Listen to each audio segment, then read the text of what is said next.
Good evening, ladies and gentlemen, and welcome to the planning committee.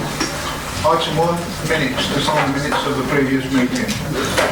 Are you all happy that I signed them as a true and correct record? Okay, thank you.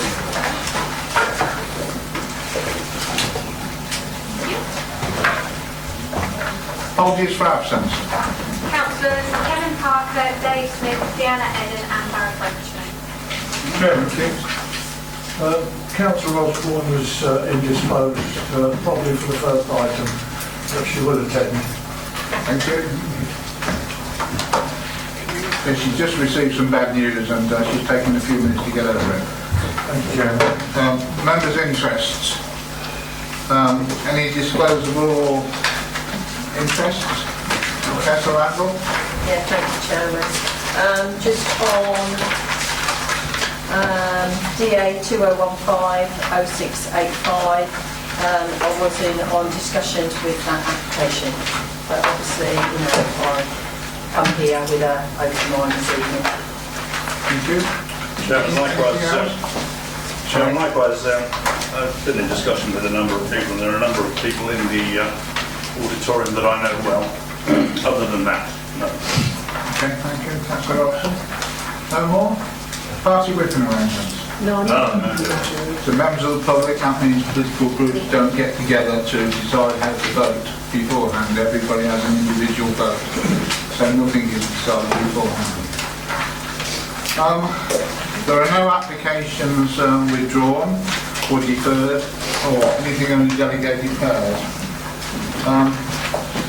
Now, a bit of housekeeping. I'm sure you've heard it all before, but you're going to get it again. The fire alarm bell rings. It's not a test, so could you please go out the way you came in as quickly as you can down the stairs and then assemble outside. Please switch, and I'm just making sure my mobile device is switched off, your phone off, because we have a tradition, and it's not, of paying £5 into the chairman's charity if your phone goes off during the meeting. So if you've got plenty of money, leave your phone on. The proceedings will be recorded. Speakers will have 3 minutes, and after that you'll hear a tone and you'll be asked to wind up. If you don't, you'll be told to wind up. It's the only opportunity you have to speak, so please don't interrupt in the rest of the debate. The next thing I don't think is relevant, but no clapping, hissing, booing, cheering, whether you like what people are saying or not. And during the meeting you'll see people here talking, and in fact councillors, while you're talking. It looks extremely bad manners. It's not. We're trying to get an answer for what you're saying so that you don't have to wait after you've finished speaking. Right, update on performance information.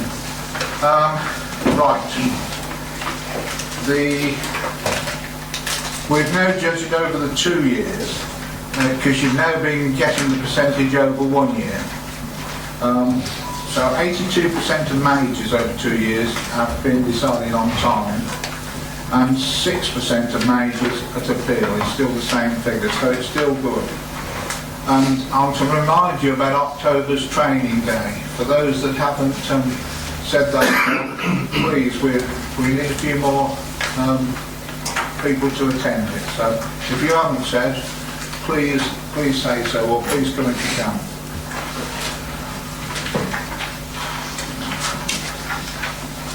I think that's everything. We now go on to the first application, which is 0233, and that's at Crick. Over to you. Thanks, Chairman.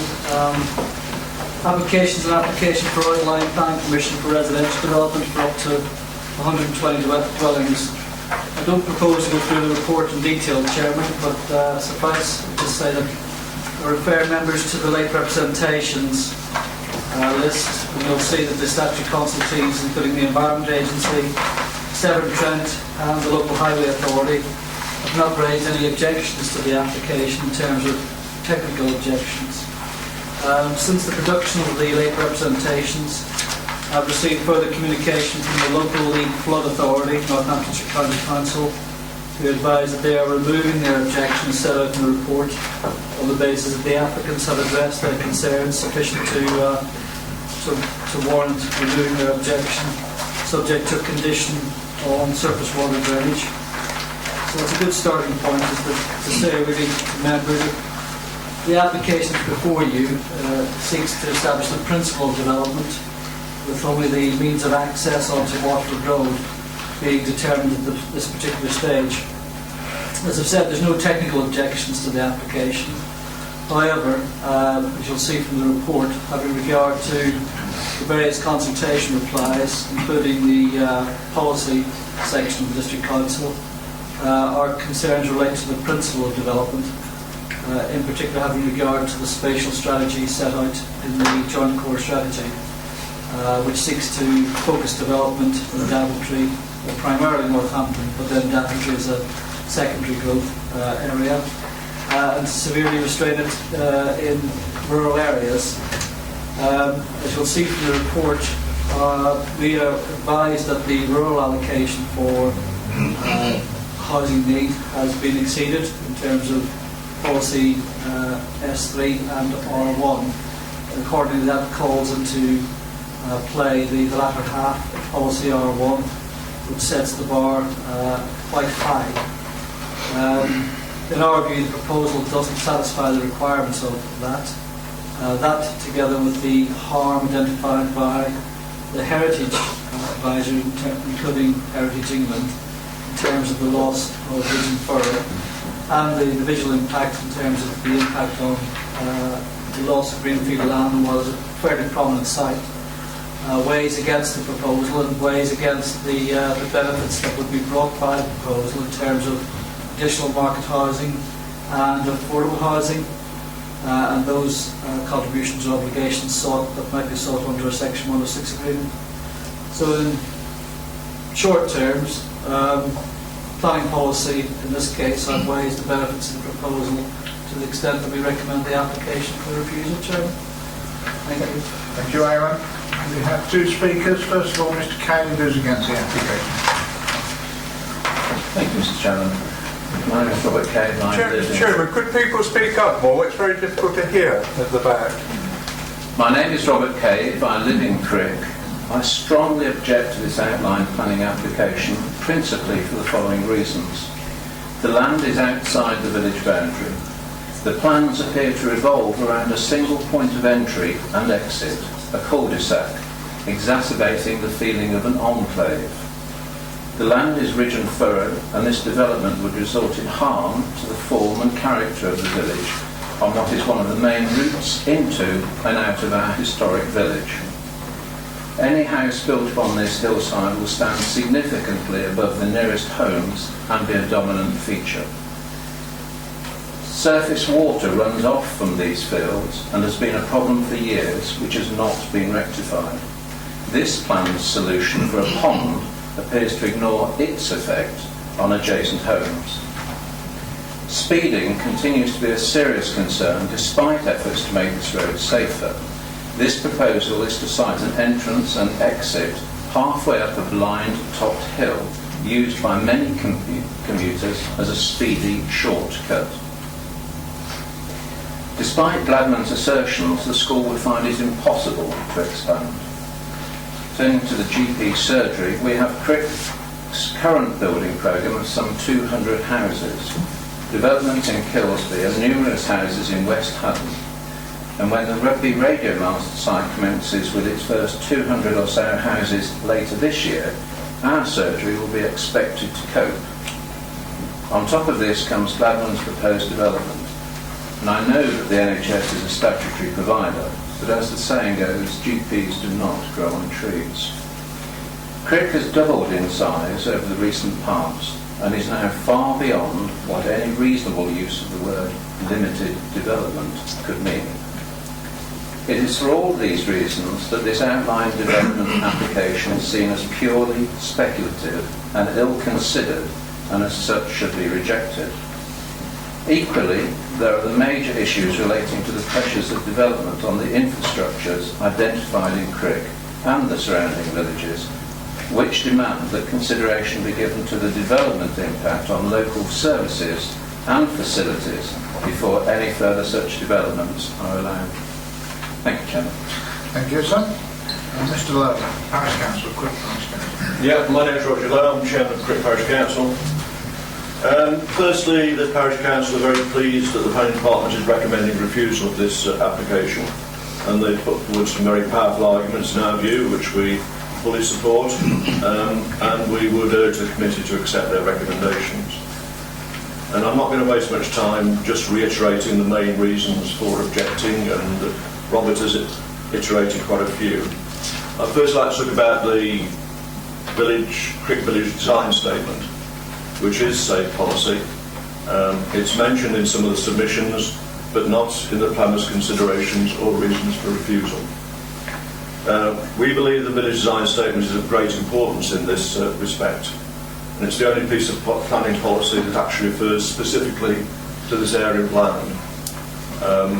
The VDS talks about important areas of open space and important views in and out of the village, and in terms of the plan that Aidan put up, areas of land view is important open space, which was part of the development, and open land S, which was next to it, is a medieval site. This shows 3 points of view. Go back to the one, please, Aidan. Right. Can I just come up? Or? So,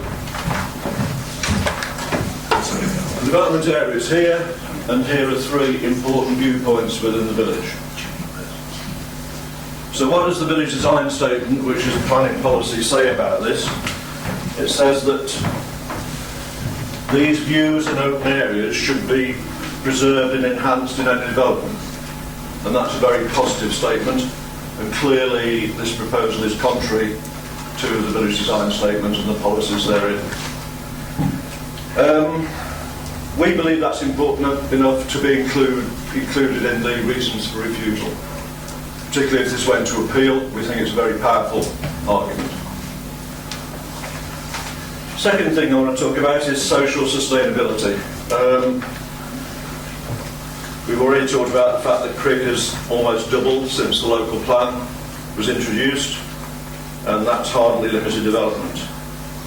And until now there hasn't been major opposition within the village to expansion, because we recognise the need to sustain the school, the surgery and local businesses. And in villages which don't expand, that obviously leads to stagnation. However, the mood of the community and the level of spare sustainable capacity has completely changed with the developments that have taken place. With the completion of the 200 houses currently being built, as we've heard, the primary school and the doctor's surgery will be full. Let's consider what that means, particularly the school, because that means 36 children in the village will have to go to other schools. Now, not only the children's social life, but that of the parents often revolves around the primary school they go to. So in fact, this development, as it goes ahead, will actually fragment the village and lead areas of the village who aren't part of the village. Do you wind up, please? Yes, just briefly. I'd like to reassure the committee that Crick is fully committed to in the process of developing a neighbourhood development plan. And this, together with part 2 of the JCS, should form the base of any further development of the village. And that there should be no further developments until those are in place. Thank you, Mr. Chairman. Thank you, sir. Local member one on the committee and one not on the committee, so which one of you is going first? You, sir? You have the... As you wish. Thank you, Chairman. Basically, this is a very long and involved report, and I've read it and I've listened to the arguments from various people over the months, in fact, that this has been talked about.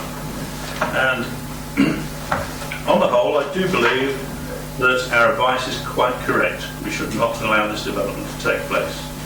Crick is under enormous pressure and has been for some time now with the developments that are going on adjacent to it, and in it, in fact, with commercial developments going on in it. And there is already planning permission being granted just across the border in Warwickshire for an enormous quantity of homes. I see no real reason for this development to sustain, simply on the basis that it's already taken care of, both from Warwickshire's perspective and from Daventry's own perspective, insofar as we now have our 5-year land supply in place and recognised. I think there are a number of points against this development, particularly that made by Heritage England, which are a little bit overstated, and only a little bit overstated, but they are a little overstated. Nonetheless, the balance of this report is against, and I support that. Thank you, Councillor Robson. Councillor Owens. Thank you, Chairman. Well, I think it's all been said, really, but nonetheless, I think the officer's report has been very comprehensive, and I'm actually going to, I'm afraid, re-emphasise some of the points made by the Parish Council Chairman. We do have a 5-year land supply, and we've already reached the 2,360 homes. It's okay, it's a minimum, but nonetheless, we've reached that figure now in the rural areas. So, we've had to set that on one side. It's in the open countryside, it's outside of village confines. Under the local plan, the Crick was designated as a limited development village, but with the development since then, and taking into account the outstanding applications, including this one, Crick would have expanded by more than 50% in 15 years. And I think you really do have then to consider the question of sustainability. Given the constraints and restraints that Crick has, I think that it's very important to have a look at those and consider this application in the light of them. And I do have to disagree on the question of sustainability with the officer, unfortunately. Most of the report, I agree with entirely. First of all, geographically, Crick is, of course, actually hemmed in on sort of half of Crick is hemmed in by M1, Derft, 2 industrial estates, and by the canal, over which, of course, there is a very unsuitable and impossible bridge that nobody seems to yet have done anything about. There's no sensible area left, really, for organic development in Crick. Its stretched educational and medical facilities are constraints.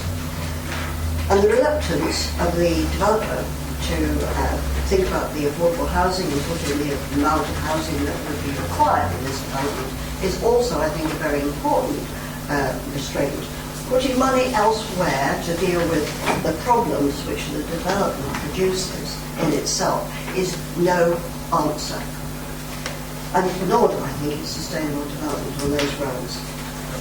Of course, there are the environmental restraints, the heritage and the archaeological assets, which have also been mentioned in the report which you've read. Further development, particularly here, doesn't enhance and protect Crick, but it merely destroys valuable assets that have made the village what it is. The committee, please, it's a vibrant village, but it is simply full. Support officers' advice and reject this application. Thank you. Thank you, Councillor Owens. You want to come back on affordable housing area? Yeah, just to make clear, Chairman, that the applicants are proposing to provide affordable housing on the site in accordance with policy. I think the earlier submission did refer to included some, but that's no longer the case. Thank you. Councillor Chandler. Thank you, Chairman. I think this is very straightforward. I acknowledge the effort that's gone into the production of this report. I think it reads very well, and it's a balanced report which comes down correctly on the side of recommending refusal. I acknowledge the enthusiasm of the speakers we've heard speaking against this planning application, and the representation that we see from the local community. This is not a sudden interest shown by them. They've been keeping this up for some considerable time. And I think it's very straightforward. It's against policy. It's against policy S1, where it talks about restricting development in rural areas. and it's certainly against policy R1, as it's now triggered by the fact that we've reached and indeed exceeded the quoted quota, if you like, for rural housing. Now, I know that doesn't mean that we shouldn't have any more rural housing, but it does, as I think the officer said, set the bar quite high for the criteria that need to be satisfied for rural housing development to be acceptable. And I can't see, looking at the policy, that this meets any of those criteria, and therefore I think it's quite clearly against policy. Since nobody's done it yet, I would like to propose that we follow officer's advice and refuse the application. Thank you, Councillor Charles. I'll second that, Chair. You're second, Councillor Wilson. Right, Councillor Owen Swift next. Yes, just could I ask a question to the officer? The chairman of CRIC mentions the village design statement. Should we include that as part of the refusal? Will that help in case of if it is an appeal? Just as clarification, will that help everyone if that is added? Thank you. Through you, Chairman, the village design statement is not policy, it is guidance, but it does hang off local plan policy that we have referred to. Yeah, I mean, I have no objection to it being specifically referred to in the reasons for refusal of members who they wish to take on board the parish council's comments.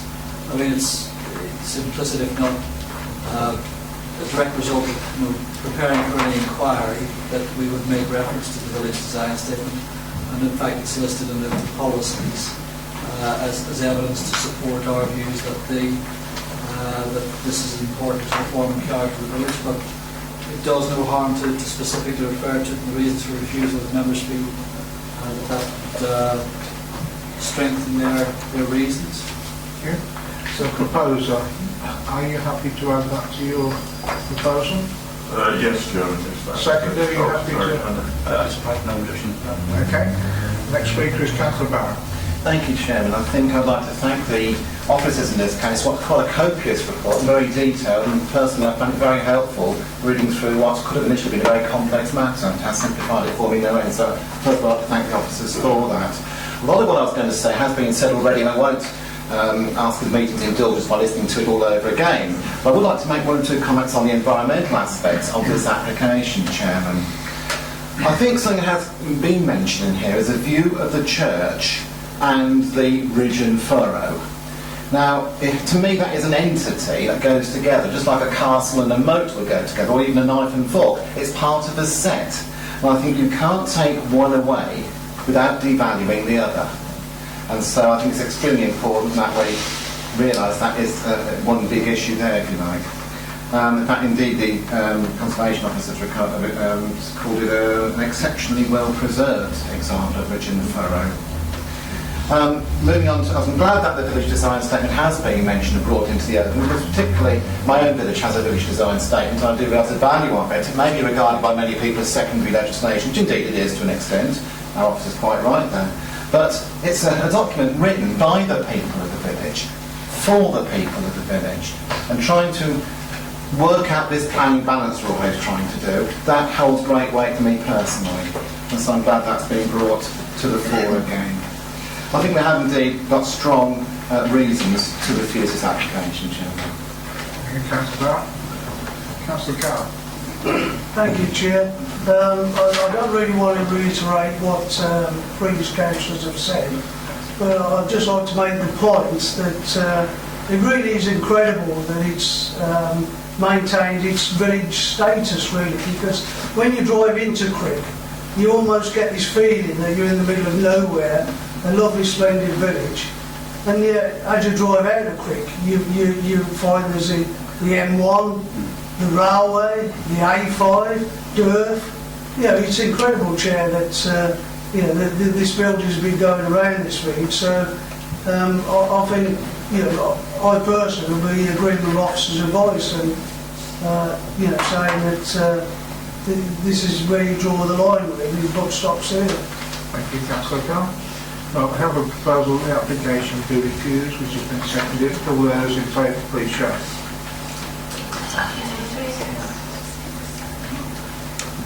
9, and there's nobody against, so that's unanimous. The application is refused for the given reasons. Right, the second application, if anybody wants to leave now, they can do so, because there are some more people waiting to come in. But the second application is in Cricks and Yelvertoft's ward, so it's up to you, you can stay if you want to. Continue. The next application is in, well, it's being considered in Crick and Yelvertoft Parish, 0271. Over to you.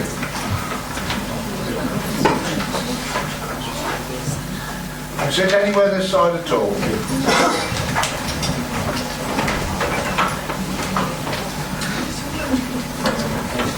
Thanks, Chairman.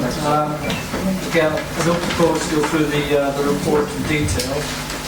Suffice to say, it's an application for a change of use with associated development to create a motocross facility on agricultural land, as you see from the location plan immediately to the east of the M1 motorway. Just for the record, although the site sits, we have formally consulted 3 parish councils in the vicinity of the application site, and you'll see their comments in the report as well. This is, shall I say, this is Marmite type development. You either like it or you hate it. Really primarily down to the nature of the activity that takes place, and indeed the vehicles used. But as a planning authority, we have to judge the applications on their planning merits. You'll see that the various consultation replies have raised no technical objections to the application in respect of highway matters or highway safety. In terms of the visual impact on the surrounding open countryside, we judge the site to be fairly well screened, such that the impact on the wider landscape is also judged to be acceptable. Although we do take on board the impact on the immediate enjoyment of the private way that runs across the southern part of the site will be directly and significantly affected. The issues primarily relate to the issue of noise and whether or not the proposal impacts on the nearest noise-sensitive properties. Crick Lodge lies to the southeast, Ahog Farm lies to the south directly, Shemley Farm lies to the west of the M1, as does Bungalow Farm, which both lie within the Dirt 3 development area. And to the north you have Lilbourne Village and various isolated properties along the Yelvertoft Road. The report concludes that there are no agreement between the applicant's noise consultant and the advice of the Environmental Health Officer, such that he can provide advice with certainty about what the impact will be on the nearest noise-sensitive properties. In those circumstances, our advice to members is that a temporary permission would afford the ability to provide direct data from the activities associated with the proposed development in order to inform a future application following the year's trial. That's the advice before members. I'm quite happy to answer any questions or queries that members may have. But over to you, Chairman. Thank you, Eamon. 3 speakers. I think the first speaker is Mrs. Jameson, is it? Yes. You have 3 minutes left. Thank you. Good evening. My name is Jill Jameson and I'm speaking on behalf of Crick Parish Council. And we would like to object to this planning application on the following grounds. Our first concern has to be safety. Before you is a picture of a youngster on a motocross cycle at Weedon. And in the background you can see that there is a considerable amount of dust. The crime prevention designer has concerns that the dust generated from the site will cause visibility problems for traffic on the M1. And as you can see from this picture, obviously there is a certain amount of dust generated and it is extended to quite a degree. Having lived for 2 summers myself near a building site, I know firsthand about dust which can be generated and how far it will travel. Attempts to dampen the dust generated by what will be potentially 40 motorbikes at one time, we feel, will do little to mitigate its effects. And there has to be a major concern as to how this will affect motorists' visibility, as well as being a source of distraction for them, because this site is directly adjacent to the M1. Also of concern is for the motorbike riders themselves. By its very nature, this is a hazardous activity. If an ambulance was needed, the track is across fields and some distance from a main road. If an air ambulance was called, that also could be a source of distraction to M1 motorists. Hedges, etc. will not provide adequate screening when they are not in leaf. Our second point is obviously noise. And much has been said already about noise, and it is quite pertinent that the EHO is not satisfied with the tests which have been conducted and submitted by the applicant. But much debate can be given as to the validity of such tests. But what the residents of Crick are quite familiar with is the noise that is currently being generated by motor engines. This is because boy racers have taken to congregating along the A5 at Daventry. They then race up and down the A5 towards Hinckley, and this usually happens at about 11 o'clock at night. This is a time when people are inside their homes and the noise generated is clearly audible, even through double glazing and throughout the village, from Watford Road through to Drayson Lane. This occurred most recently on September the 12th and again on Sunday the 20th. The reason why I mention this is because of the proximity of the A5 to Crick is similar to that of this proposed site. One would also expect that the noise from the A5 would be less because the motorway is between Crick and the A5, but it does not in any way mask the sound. Having already experienced these noisy episodes, Crick residents, together with neighbouring villages, are obviously fearful that if this application is approved, even on a temporary basis, the noise generated will greatly impact upon their lives and their ability and their right to enjoy the peace in their homes. The applicants have stated that their busiest times will be Saturdays and Sundays, a time when most people would hope to enjoy some relaxation. Yes. We also feel that it is contravening policies S1, as it does little to strengthen rural enterprise. They will only employ 3 full-time people, and because of its proximity, its access, it is outside the village of Crick, and most people will access it either via the M1, the A5, or the Crick bypass. And we feel that it contravenes policy R2 because it does little to sustain the rural economy, and it fails to respect the environmental quality and character of the area. And with these, we think we'd like Thank you. to reject it. Thank you. Next speaker, Mr. Herrings from Bilbourne Parish Council. Mr. Chair, my name is Andy Hammings and I'm Chair of Bilbourne Parish Council. For the past 36 years I've been involved within the automotive industry, in an engineering capacity to Chief Engineer level. I've worked in all sectors, but principally with prototype special vehicles and motorsport. I have a good understanding of vehicle emissions, both noise and gas. One of the fundamental principles of motorsport is to gain the maximum power output from the engine capacity available. The way this is achieved with a 2-stroke motorcycle is by way of an expansion chamber exhaust. This type of exhaust system is extremely noisy and not compliant with road vehicle emissions legislation, both in terms of noise and gaseous emissions, particularly as 2-stroke competition bikes run a competition 2-stroke oil, which is a distinctive smell which lingers and can carry a considerable distance. Indeed, the exhaust systems are marked not for road use, many are homemade.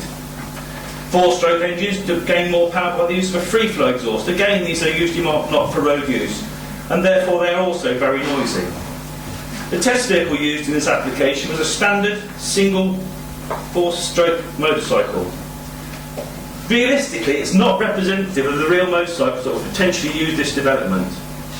It may also be worthy of note that the method of noise measurement of the test machine does not appear to follow the Noise Council CIEH Code of Practice for Noise from Organised Off-Road Motorcycle Sport 1994, or indeed that of the ACU and FIM, which have strict rules for noise levels at given distances. The surrounding topography will not baffle and dissipate the sound, The nature of sound pressure waves is to reappear in the shadow of any barrier and carry on in the direction it was originally moving in. So this will make no tangible difference. Indeed, the application suggests removal of certain aspects of the landscape. The nearby Durf development has the potential to reflect and amplify the sound from the activity. There is also the possibility of noise reverberating within the Daventry development, which could be intrusive, making the work environment less than desirable within. The site is adjacent to established bridle paths. Motor vehicles and horses do not mix. This development would render the bridleway virtually unusable, and so will be a loss of amenity to the riders and walkers who also enjoy the area. Adjacent to this site is a shooting range, which can clearly be heard in both Yelvertoft and Lilbourne. The 7-day-a-week running to 2000 hours May to September, including bank holidays, is a concern. At what point may residents expect to be able to enjoy their own surroundings without the constant noise from the site? Surely the rights of residents to be able to expect some peace and quiet must be of paramount importance. With Lilbourne and Yelvertoft, this is over 1,000 people. Are people to keep their windows closed in the summer? What consideration is there for shift worker patterns or small children who need to go to bed before the site operation closes? We would strongly urge the committee to reject this application as it is unsuitable in our already busy local environment. It will provide no benefit to the local communities, it will only bring on misery to many. Should this application be approved, what recourse do residents have for the restriction of activities on this site? It is not unreasonable for the site to have restricted hours. Keep Sunday a quiet day, i.e. close, and restrict Saturdays to an early finish. And to be closed on some, if not all, bank holidays. Some residents complain about being able to hear the local wind turbines. Well, I'll certainly be able to hear this activity. Thank you. Thank you, sir. Mr. Parr, the applicant, I may give the applicant an extra minute because we don't usually allow two parish councils to speak to balance it heard. Okay, Mr. Parr. Good evening. My name's Andy Parr, and together with my colleague Richard Seeger, we are the applicants for the proposal. Motocross in the UK is a growing sport. That said, more practice tracks are being closed than new tracks opened. We have spent the last 5 years searching the Midlands for a suitable location to open a practice track. This site is the third we have attempted to get planning on. The others had issues we were unable to overcome. On our journey, we have learned a lot, and we have come up with a very specific criteria that the site must meet. No site is perfect, but this location is very close. We are aware of the stigma attached to the sport about noise and dust, and we are sympathetic to these issues. I would not want a practice track on my doorstep. This is why we have searched and found this site. We believe the site is isolated enough for the noise to not cause a problem to local residents. The site is some 2 kilometres from the local villages, and the topography of the land means there is a hill which will help prevent noise from travelling to the villages of Yelvertoft and Crick. The site is also right next to the M1 motorway, which means the village of Lilbourne, some 2 kilometres to the north, already has high levels of background noise, meaning noise from our track will not significantly impact on the village. We have received support from some residents who live closer to the site. We've addressed the dust issue in detail in the application, and we believe with the correct track preparation and management, this need not be an issue as it is at some other tracks in the area. It is very easy to object to proposals such as this based solely on the stigma of motocross and not on actual facts and figures. We have carried out noise testing using 2 different independent noise survey companies, one of which has worked closely with several of the motocross tracks which currently operate in the UK. And we plan to continue testing and monitoring noise should the planning be granted to ensure the local residents are not adversely affected. It is also worth noting the shooting club situated in the next field behind the site has operated for some 20 years with no complaints. The facility is needed in the Midlands as there is a lack of well-run, safe practice tracks in this area. As keen riders, we refuse to ride at some local tracks based on safety issues and poor or no dust control, along with other track management issues. If planning were to be granted, we would be encouraging youngsters into the sport by offering a totally free kids track and providing a training school where people of all ages can learn how to ride safely and improve their skills. Having somewhere safe and local to ride will also help to prevent illegal use of off-road motorcycles in the area.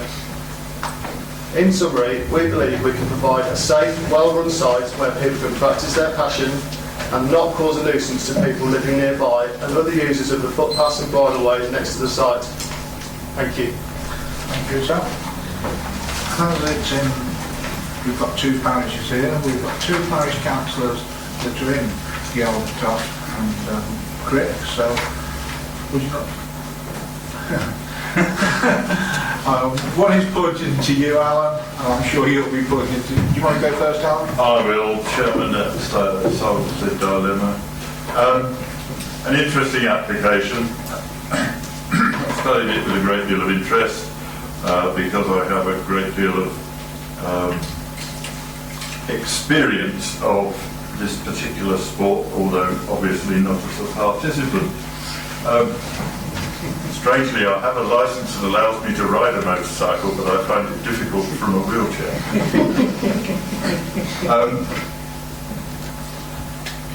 There are issues with, always, if you want to do something that not everybody wants to do, then the people who don't do it find reasons to object to it, and I understand and appreciate that. We have to regard this from a planning point of view. So whilst we've heard a lot of interesting stuff about the noise in particular, the nearest we can get to that as a planning matter is the advice from the Environmental Health Officer, who has said that he's not yet convinced that this will not cause a noise nuisance, and his suggestion, supported by the planning officers, is that one way to resolve that would be to allow it to happen for a limited period, and that would allow proper monitoring. However, I just wanted to bring to your attention a couple of points that you've heard mentioned by others already. The matter of the boy racers on the A5, those motorcycles apparently cause a lot of disturbance to the people in Crick, and of course, as far as we know, those machines are road legal, therefore they have silencers on that are reckoned to be effective. We've heard a technical point about the machines that are used on motocross tracks.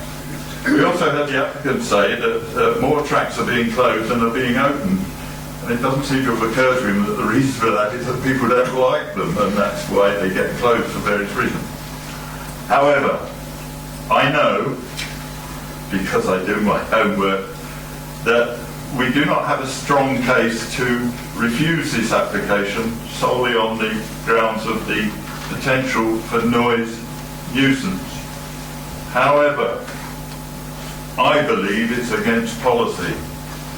Policy S1 of the Joint Core Strategy, which was adopted in December 2014, subparagraph D, new development in rural areas will be limited, with the emphasis being on enhancing and maintaining the distinctive character and vitality of rural communities. We've heard from the local people that this won't do that. Shortening journeys and facilitating access to jobs and services. Apart from those who enjoy motocross, that doesn't apply. Strengthening rural enterprise and linkages between settlements and their hinterland. Unfortunately, the proposed link between the settlement and the hinterland is an undesirable one, that of the noise. And fourthly, respecting the quality of tranquility. While we can't use noise per se as a reason to refuse it, I think respecting the quality of tranquility is being interfered with by this proposal. So I would propose that we refuse the application on the grounds that it's against policy S1 in the Joint Core Strategy. Thank you. Do you have a seconder? You're seconding. Thank you. Yeah. Councillor Osborne. That enables you to speak in a second, but I must have the ward members first, all right? Councillor Robertson. Chair, thank you, Chair. Before I actually speak on this subject, can I ask officers' advice as to exactly where the boundary between the parishes is in relation to this application? Because I don't quite understand the red lines there. I can't see them very well from here, in other words. The honest answer, Chairman, is I don't know. What I can say is that the red line, which the access certainly takes you straight down into Crick Parish. The main field that you're looking at is in Yelverton Parish, but Littlebourne Parish lies to the north, which may or may not straddle the M1. So the honest answer is, I don't know exactly where the exact parish boundaries are, but that's why we consulted all three parishes when the application came in. I will ask the Crick Parish Council Chairman as he's sitting there. Can you tell us where your boundary is, sir? I agree with Aidan. Okay, that's fair enough. Well, Chair, I believe it to be the, and I could well be wrong here, but I believe it to be the bridle path, which it is right up against. The bridle path has its own bridge across the M1 at that point. I think I'm right about that. Which means that this development is in fact in Yelverton Parish and not Crick. But that said, it does affect all the parishes in that area. The reason I mention this is because I represent Crick Parish and not your parish, Councillor. So I can really only address the effect it's going to have on Crick. Now, having said that, some years ago, these people, and I don't decry what they do, it's very important that they have somewhere to go, set up a track very similar to this adjacent to my house, and the noise was unbelievable. It was so loud. Now, this is a long way from that issue. I appreciate that, and I don't think that anybody, well, not many people at any rate, are going to be particularly badly affected by noise. There's only one place that is, as I can see, other than the other side of the motorway, which is actually empty and has been for some considerable time. I'm talking about the farm that you can see to the west of the development. The only other property which is near it, in fact, really is Crick Lodge Farm, and everybody, not everybody, a lot of people in this room know who lives there, and it hasn't objected, as far as I'm aware.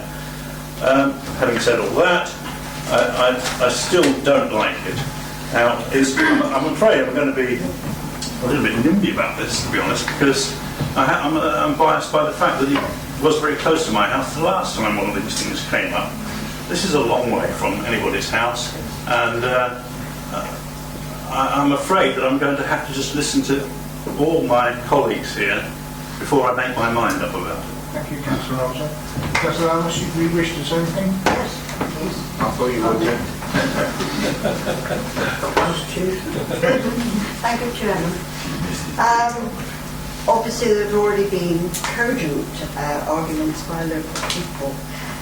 The site map suggests that, in fact, this is an isolated position for it to be in. However, I've been struggling with an intrusive noise problem in one of my other villages for many years. And the noise is generated by a leisure stroke sporting activity. And the distance between that activity and the nearest village is about the same as in this case. And it's reduced the quality of the environment for a good number of local people. And for this reason, I oppose this application. It is so important that people can experience quiet enjoyment within their homes and within their villages. The M1 and Derf already bring considerable background noise, but I would suggest that the noise from these vehicles, these motorbikes, is actually of a different order and much more insistent and much more intrusive. I think that the environmental health officer's comments alone are sufficient for me to oppose this proposal.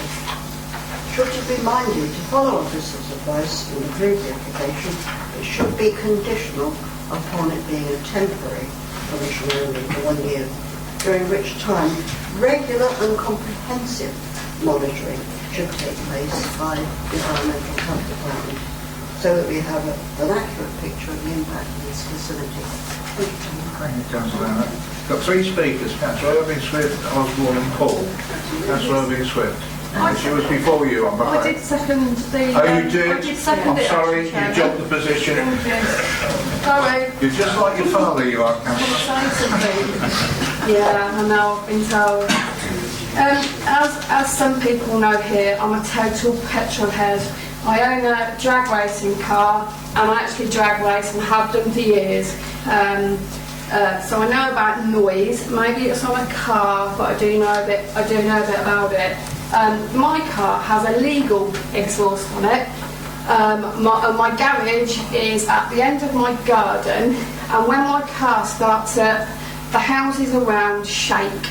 And they tell me, they all say they're in their front, ours is obviously right at the back, and that if they sleep in the front of the houses, they say that their house shakes. Ours shakes when it starts up, and that's perfectly legal.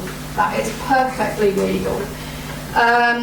Also, like when you go on sites like Silverstone, Sands Park, Mallory Park, whatever, they all have noise limits induced because houses are nearby. They've been there for many, many years, but there is noise restrictions, and often they go around and check with decibel meters, and if you're over it, like before you go on the track, if you're over that, they do not let you go, and you have to either go off and that's it, or you have to change it so that you bring the exhaust down. I don't understand why this could be any different. Very noisy. It says everything about there's a hill and everything in a way and all of that. I'm sorry, I'm from Longbertby, lived there all my life. We had motocross at the top of our village for years that we tried to get rid of because of how noisy it was. And they say it's going to be run all week, but they did the testing on a Thursday. But the main time is going to be on a Saturday and a Sunday, and we could hear it right down in the village. I'm not very good at distances, but it's right at the top of Butby, then right the way down, past the hill, all the way down, and you can still hear it down the village. So I'm sorry, this is going to be noisy. I do know what I'm on about.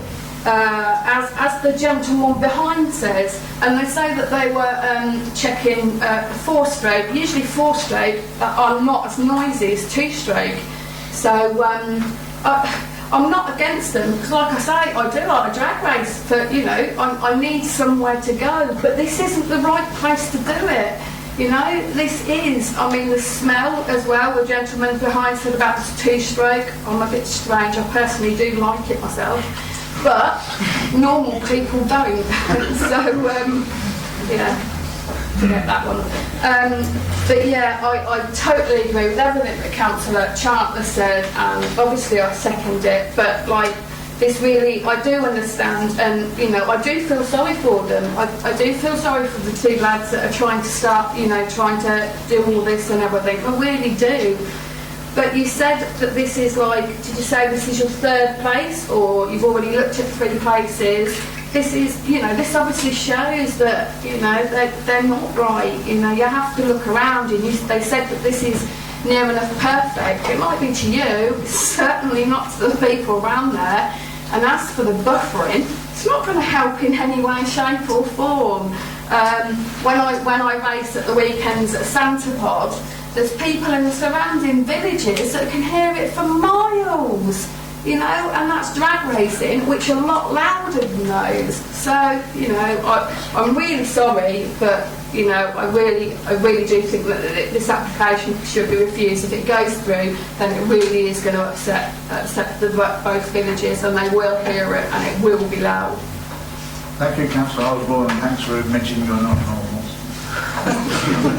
Councillor Hickson. Yes, could I have a point of clarification again? I'm sorry, with my point of clarification tonight. We are in front of us, it's for a temporary planning application for the officer to be able to evaluate the noise and monitor. Now, by law, are they allowed to do it 28 days regarding if it's a change of use of the land? So if they are allowed, because we have the same problem with ultralight, and strangely enough, they go off not too far away from where I live, and I'm counting the day, and 28 days is a lot of days, and it's always in the summer. So even if I don't like that planning application, at least that planning application has one merit. If it's allowed everybody to monitor, and next year, when it's in front of us again for a permanent planning application, we will have the fact completely straight. And if it's too noisy, we can squash it because it will be, the officer will have all what they have. If we don't give that planning application temporarily, what I am afraid is that for a number of years, the people of Creek and Yevotov will have 28 days of unregulated activities, and that is, to my mind, maybe even worse than to have 1 year of very good. But that is my position. I'm willing to change if somebody or if the lawyer tell me otherwise. But that is my understanding of the situation. Aaron, you'd like to answer that? Simple answer, Chairman. Yes, under General Permanent Development Order, it allows for temporary use of land for 14 days, I think, is in connection with car good sales and stuff like that. For trials of speed, it's up to 28 days. That's permitted development. When you say it's unregulated, I wouldn't quite agree with that, because there are other regulations under the environmental health regime which can serve abatement purposes, etc. if there are complaints about noise, etc. But under the planning regime, you can carry out use land temporarily outside the curtains of the building for such types of activity without the need for planning permission. Could I come back? So basically, they can do it 28 days a week, and if they do too much noise, unfortunately, it will always be retrospectively, because people will have to. So if they have a planning application for temporary, and I mean just temporary, and with a good relationship with Creek and Yevotov and the planning officer to monitor the noise, I think it may be a sensible option. Thank you. You've got to consider that although they've got 28 days, they may not consider that they might not want to build a track just to use it 28 days. It may not be economical, I don't know. But the planning application is just for 1 year. It's a temporary planning application. Yeah, I know there's hands going up, but I've got an order. First of all, you want to make a comment? Yes, I'm reading from Eamon's report, which says the use of this quotes the Act, and it says the use of any land for any purpose for not more than 28 days in total in any calendar year, of which not more than 14 days in total may be for the purposes of holding of a market or motor car or motorcycle racing, including trials of speed and practicing for these activities. So that's suggesting 14 days. It's either, as I said, it's either 14 or 28 days. That's 14 according to that. Okay. But the point is that you can use land. Yes, of course. But it's not unregulated because you have other regulations. Councillor Paul next. Yeah, thank you, Chairman. I listen with empathy with regard to noise. I've made my mind up that I'm not going to be in front of Councillor Osborne when she leaves the chamber this evening. I'm looking at the report. Council's EHO has continued to express concerns about the impact of the proposal and imposes a grant of permanent permission to the site until such time that accurate noise data is available to demonstrate the impact of the nearest noise sensitive properties. That's one issue. The other issue is the applicant has said that he has had various noise assessments done.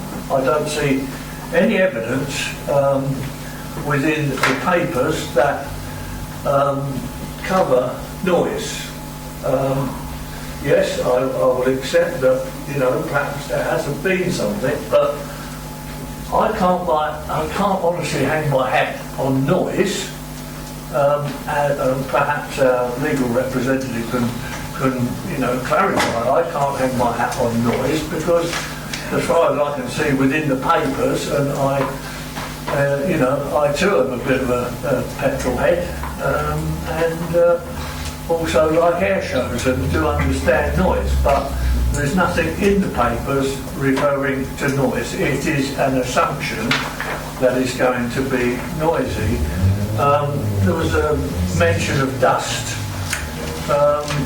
Prevailing winds in this part of the world are from the west, so assumedly the dust would blow back onto the track and not onto the M1.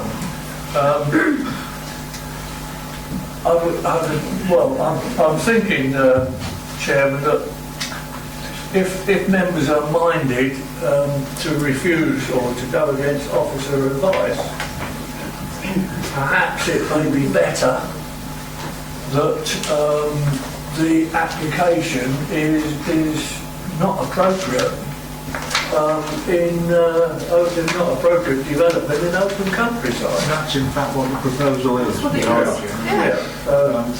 That's exactly it. But it does cover a bunch of noise. Concentrating so much on noise. We're talking about noise, but the proposal to refuse it is not purely on noise. Chairman, just looking back, as with all applications, it's not possible to reproduce everything. It's split by the applicants. But at the bottom of page 80, the third paragraph, I make clear the application is supported by a series of documents, including a planning statement, a business statement, a noise assessment, a transport report, supporting drawings and use photographs. The applicants have submitted a noise assessment. The issue is that there is disagreement between your EHO and the applicant's consultant on the methodologies, etc., and the results of those methodologies. It's not to say that the applicant has not addressed the issue of noise. No. Thank you for that clarification. The noise assessment was obviously done with 1 and not 40 vehicles. Chairman, can I also, I know the Parish Council made reference to a number of policies, and I know Councillor Chandler, but there is reference in particular to policy R2 and GN2, which also talk about the amenity local area, and I would ask members to give consideration to that if they are minded to refuse the application.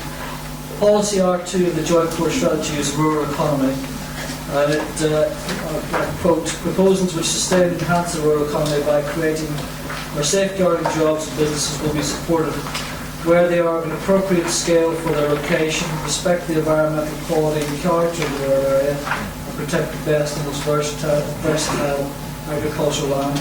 It then lists a series of types of development that might be acceptable, so members may wish to give consideration to that in their deliberations. Equally, policy GN2 is referred to in the report, talks about is a permissive policy provided the development of a type and scale and design that's in keeping with the locality, does not detract from its amenities. So those are further policies in the development plan that members may wish to give further thought to. Thank you, Chairman. I'll go back to the proposal. Thank you, proposer. Would you like to include those or not, Councillor? Again, I think certainly R2 does add some weight there. S1 is more of a general policy. GN2 was the other one. And GN2, which I don't have in front of me, but I'm sure that does too. Yeah, happy.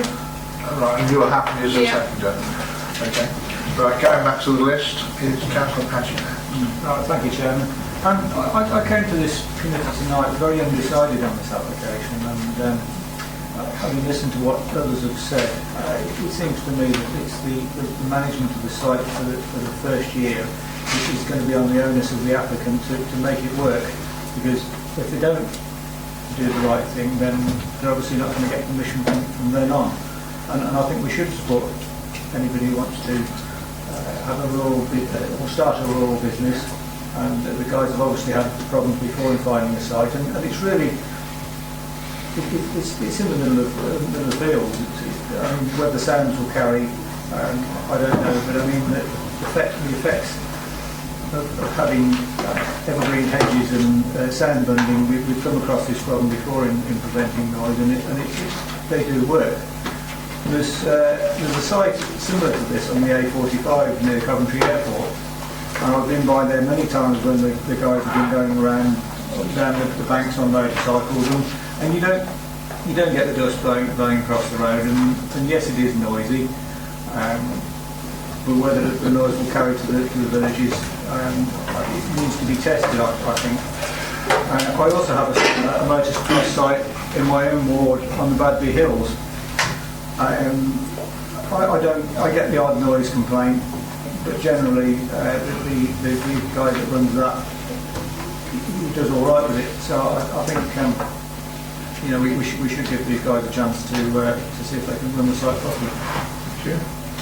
I must say, as a person that used to have one in his division, it was 1.5 miles away. The environmental health officer didn't have so much pairs as he has now. The noise was incredible every Saturday and Sunday. It depended on which way the wind blew, I have to say. Yeah. And if the wind blew towards you, the noise was a constant, horrible noise. The complaints were constant.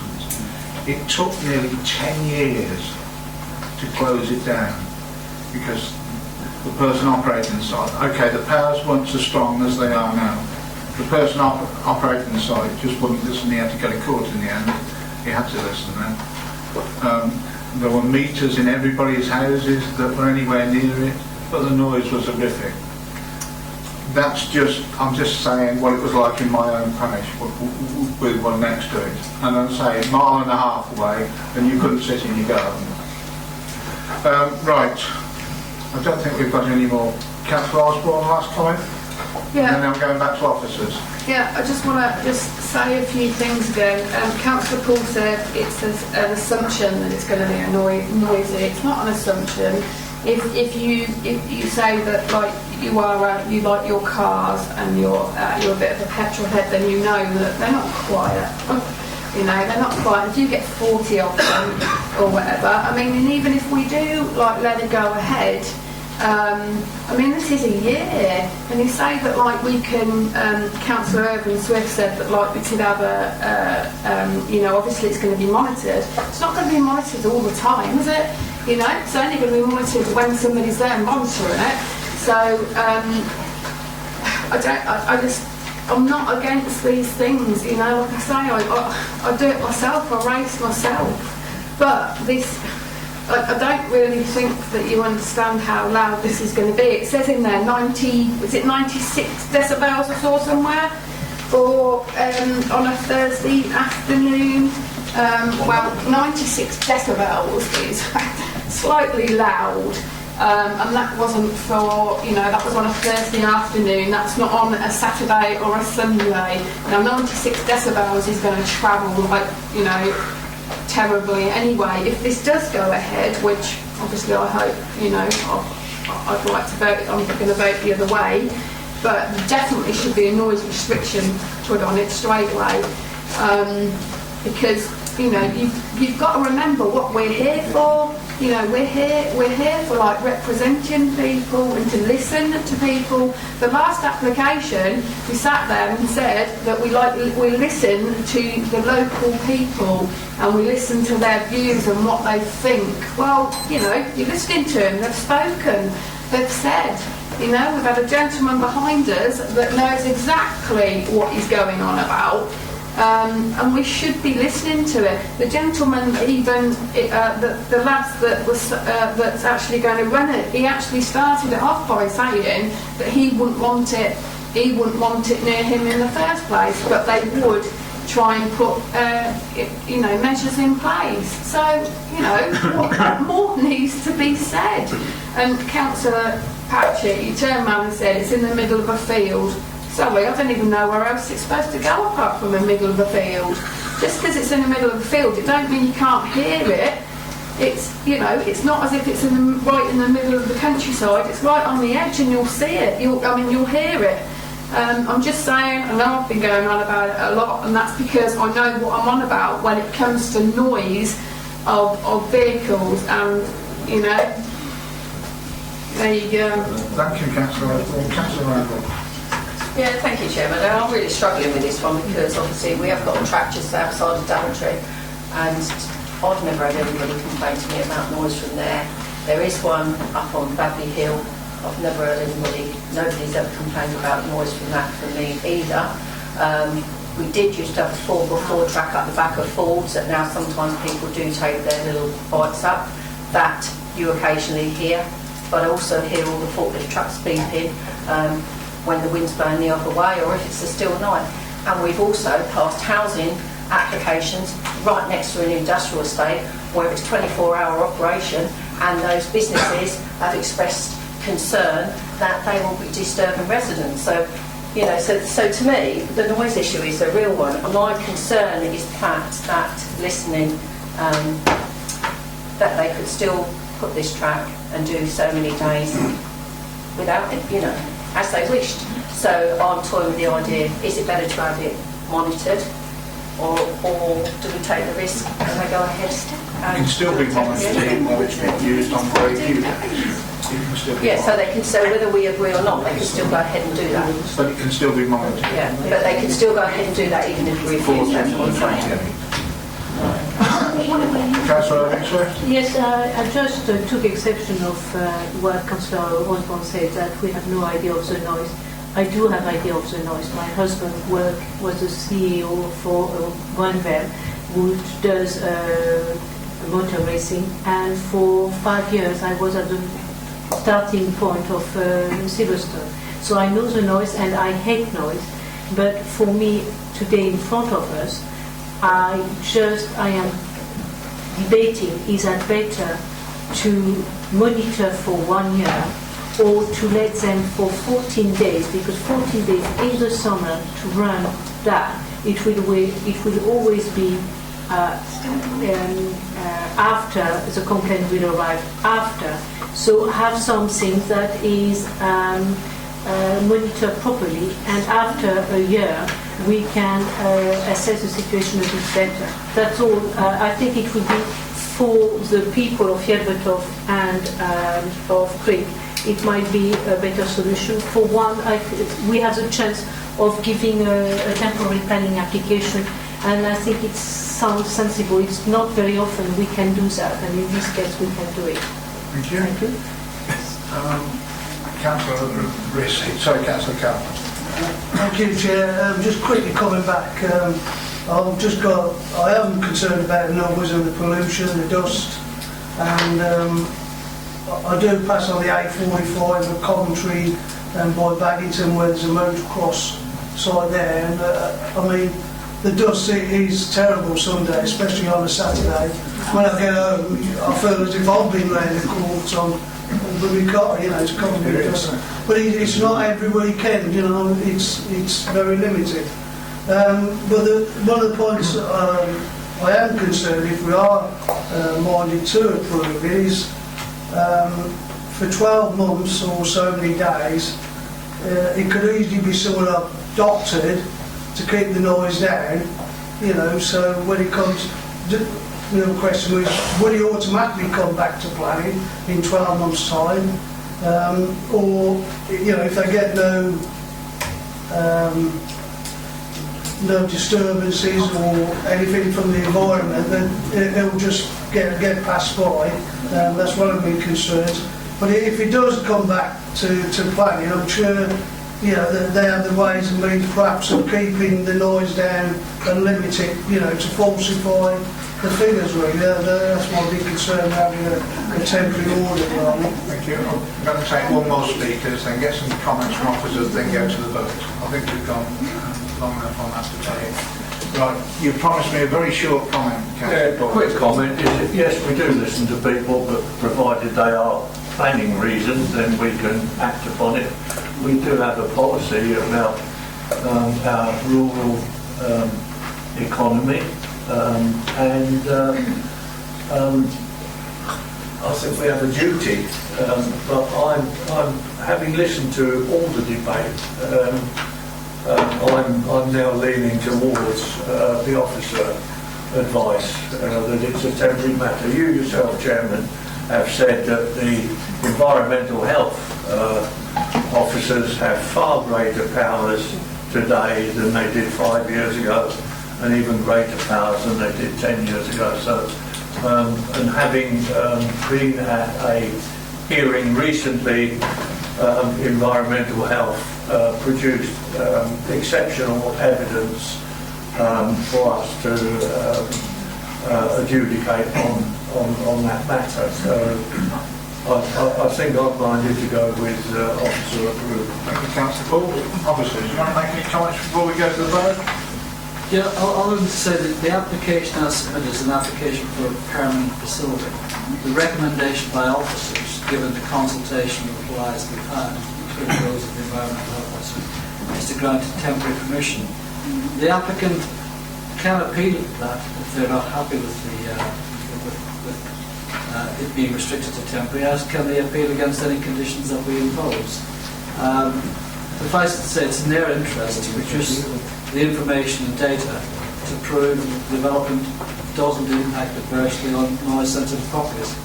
And all of that sits within the remit of planning. Beyond the remit of planning, as you've already said, you have the environmental health regulations that are there to deal with statutory noise nuisance, etc.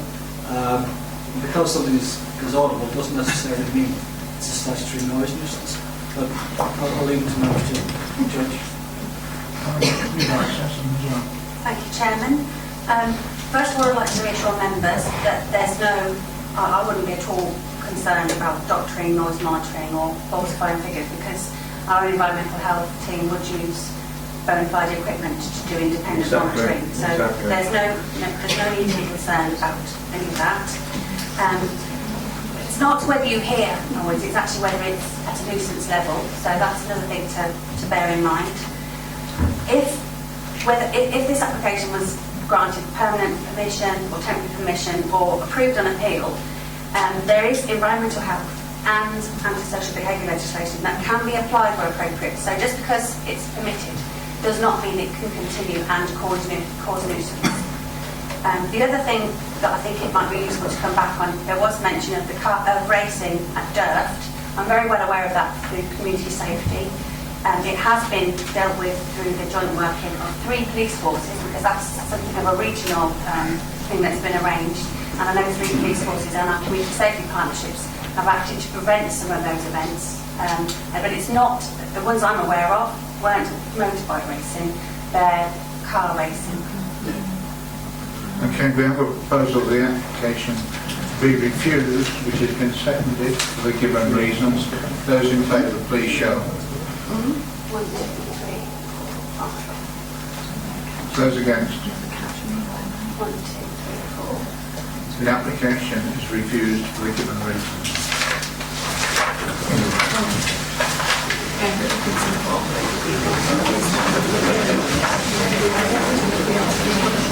If you want a few minutes to, unless you want to stay to the end of the committee, you can. But if you want to go, you're very welcome.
Diana, could you ask them to be a little quiet outside? Or perhaps... they're gone, I think. They're gone, okay. Well, we'll continue.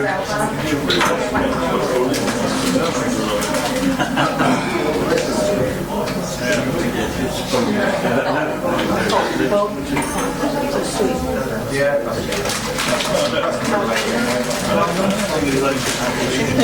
Right, we'll now continue. Next application, 0364, and is in Bripton. Could you be quiet, please? The application site agricultural paddock lies in the western end of Great Britain. The site is generally open in appearance, it's an evidence of former agricultural buildings. To the northern side lies a birch lining the trees and hedges to a lane known as the Pound. On the northern side of which lies 3 pairs of 2-storey semi-detached properties built in the 1950s. At the eastern end of the northern boundary of the application site is a red brick slate building, which is a former farmhouse and is considered an undesignated local heritage asset. To the north of the site lies the rear of the properties which front onto Main Street. The northern building is the reading rooms. The application site is set at a higher level, approximately 1.4 metres above the car park of the reading room. The remainder of the eastern boundary forms the rear boundary to the terrace roof of buildings on Main Street, all of which are listed. To the south of the site lies an open area which comprises a high surface area car park for the public house itself. To the west of the site lies 5 trees and a wide bird, which are subject to the Group Tree Preservation Order. The application is a full application, with more detail shown, and is for construction of 8 dwellings, garaging, parking, access to the landscaping, plus additional parking for the occupiers of the post office on 48 Main Street. The layout itself comprises a single point of access from back lane into the middle of the site frontage. This will then pass between the groups of dwellings on either side fronting back lane to form the T-shape serving the rear parking areas behind both groups of dwellings. The southern arm of the T would extend further into the parking area immediately behind the boundary of the property of Main Street to provide them some additional off-street parking. Overall, the design, scale and appearance of the proposed dwellings, including the proposed materials, is considered to be acceptable as appropriate in terms of scale and appearance of its surroundings. The layout is also considered to accord with the responses to the pre-act advice given to the applicants. You'll also note from the late representations that the applicants have also recently confirmed they are willing to provide the affordable housing provision in accordance with policies. Whilst acknowledging the contribution of the affordable housing units and the willingness of the applicants to work with the local planning authority to achieve a scheme of lease time, offers to remain opposed to the principle of development for the reasons as set out. The location is considered to be outside the confines of the village and will result in encroachment into the open countryside. The site also forms an important open space within the designated conservation area, which change of use to residential will fundamentally and permanently change its character, neither preserving nor enhancing views from Main Street and the conservation area. Notwithstanding these concerns, we've heard tonight from both officers and members themselves that this local authority has met and also exceeded the rural housing allocation. Consequently, policy R1 of the North Western Bands Joint Core Strategy advises that further housing development should be permitted if it results either in an environmental improvement or is required to support the retention or improvement of essential services which may be under threat. Also consider the proposal for not to meet either of these tests. It's also seen from the report that there are a number of concerns being raised. One of the issues is that concerns being raised regarding highway pedestrian safety, and this remains a big concern both neighbours and the parish council. The Highway Authority has requested a number of improvements be made, and this is out the main body of the report. In regards to the requested highway improvements, officers consider the improvements requested, which include the widening of the access and the introduction of formal footpaths, will significantly alter the rural character of the area with greater impact on the conservation area and the distinctiveness of the area as well. As such, officers consider the proposed improvements suggested by the Highway Authority will not be appropriate. Equally, concerns have also been raised regarding protection of bats from both the Bats Wildlife Group and the Bats Bat Group. Again, you'll note from late representation, additional information has been submitted to address this matter. However, due to the lateness of additional information, there's been insufficient time for statutory consultees to respond. Until receipt of these responses, officers remain concerned that this issue has not been adequately addressed and advise that the reason for refusal relating to the bats is maintained. in the event of an appeal and then receipt of comments to confirm that the matter has been satisfactorily addressed, this reason will fall away. Now, in regard to the matter set out before members tonight, Officer unable to support the proposal and advise that the application will be refused for the reasons set out within the report. Thank you, Chairman. Thank you, Chair. So we have three speakers. Mr. Dexter is against the application first. Thank you, Chairman. Great Brinkton is a traditional estate village, an essential characteristic of which is open green space. It has a particular affinity with Althorpe in the public imagination, and a great many people in this county are very proud of and identify with it. Amid so much development in surrounding towns and villages, they want to keep it as it is. It is still largely what tourists expect an estate village to look like, and in that way Brinkton contributes to the local tourist economy, even if the financial benefits are difficult to quantify. It was a wish to conserve Brinkton as a unique local asset, which undoubtedly influenced your predecessors to refuse previous proposals for this field. The need to conserve the best of our countryside is now more important than ever. There are numerous statements in the application which are highly contentious. Just three. The land has already been developed, which borders on disingenuousness, what I'm considering. There are no key views across the site or significant detriment to the heritage buildings of Main Street, whereas in truth that view would be significantly affected from Main Street. There would only be an increase of 3.9% to the housing stock, but that's the figure for the whole parish. For Great Brinkton it's actually 8.7% or 9.8% if the bathhouse is included in future. You should be aware that village opinion has not been properly ascertained. The main public meetings were attended by the Althorpe estate and the developer. There are many who simply will not speak in such a presence, and there has been no attempt to accurately and democratically gauge village opinion on the full facts. However, at a short notice extraordinary parish council meeting of the 2nd of June, without the estate and applicant present, the public vote was against. And 23 objections versus 3 now should tell us something. None of the parish councils have been elected, only 2 live in Great Brinkton, and 1 doesn't even live in the parish. On highways, the effect of widening the single-track rural lanes and putting pavements in would be wholly inappropriate. Whilst the illegality of separate residential access over a shared private driveway undermines at least one of the claimed benefits. Even with the apparent belated provision of an affordable element, the environmental impact and other objections in principle outweigh the social and economic considerations, which anyway are pretty slender. In fact, this proposed development isn't needed at all. You have enough land supply already. It's outside the existing village confines, inside a conservation area, and inside too a special landscape area. In our view, it shouldn't even be before you. Thank you, Mr. Dexter. Ms. Tracy, Parish Council. Thank you, Chairman. Good evening, and thank you for your time in considering this application. Whilst the Parish Council do not want to see widespread development in the wrong locations of the wrong design or the wrong scale, there is a desire to see some small-scale growth that will help to retain the parish vitality, supporting local facilities and maintaining a diverse range of residents. The Parish Council have therefore chosen to take a proactive approach to this development within the village and have worked to ensure that the application before you has been through a long and thorough period of public consultation within the community. It has been considered at 3 public meetings over a period of 2 years, all of which were exceptionally well attended.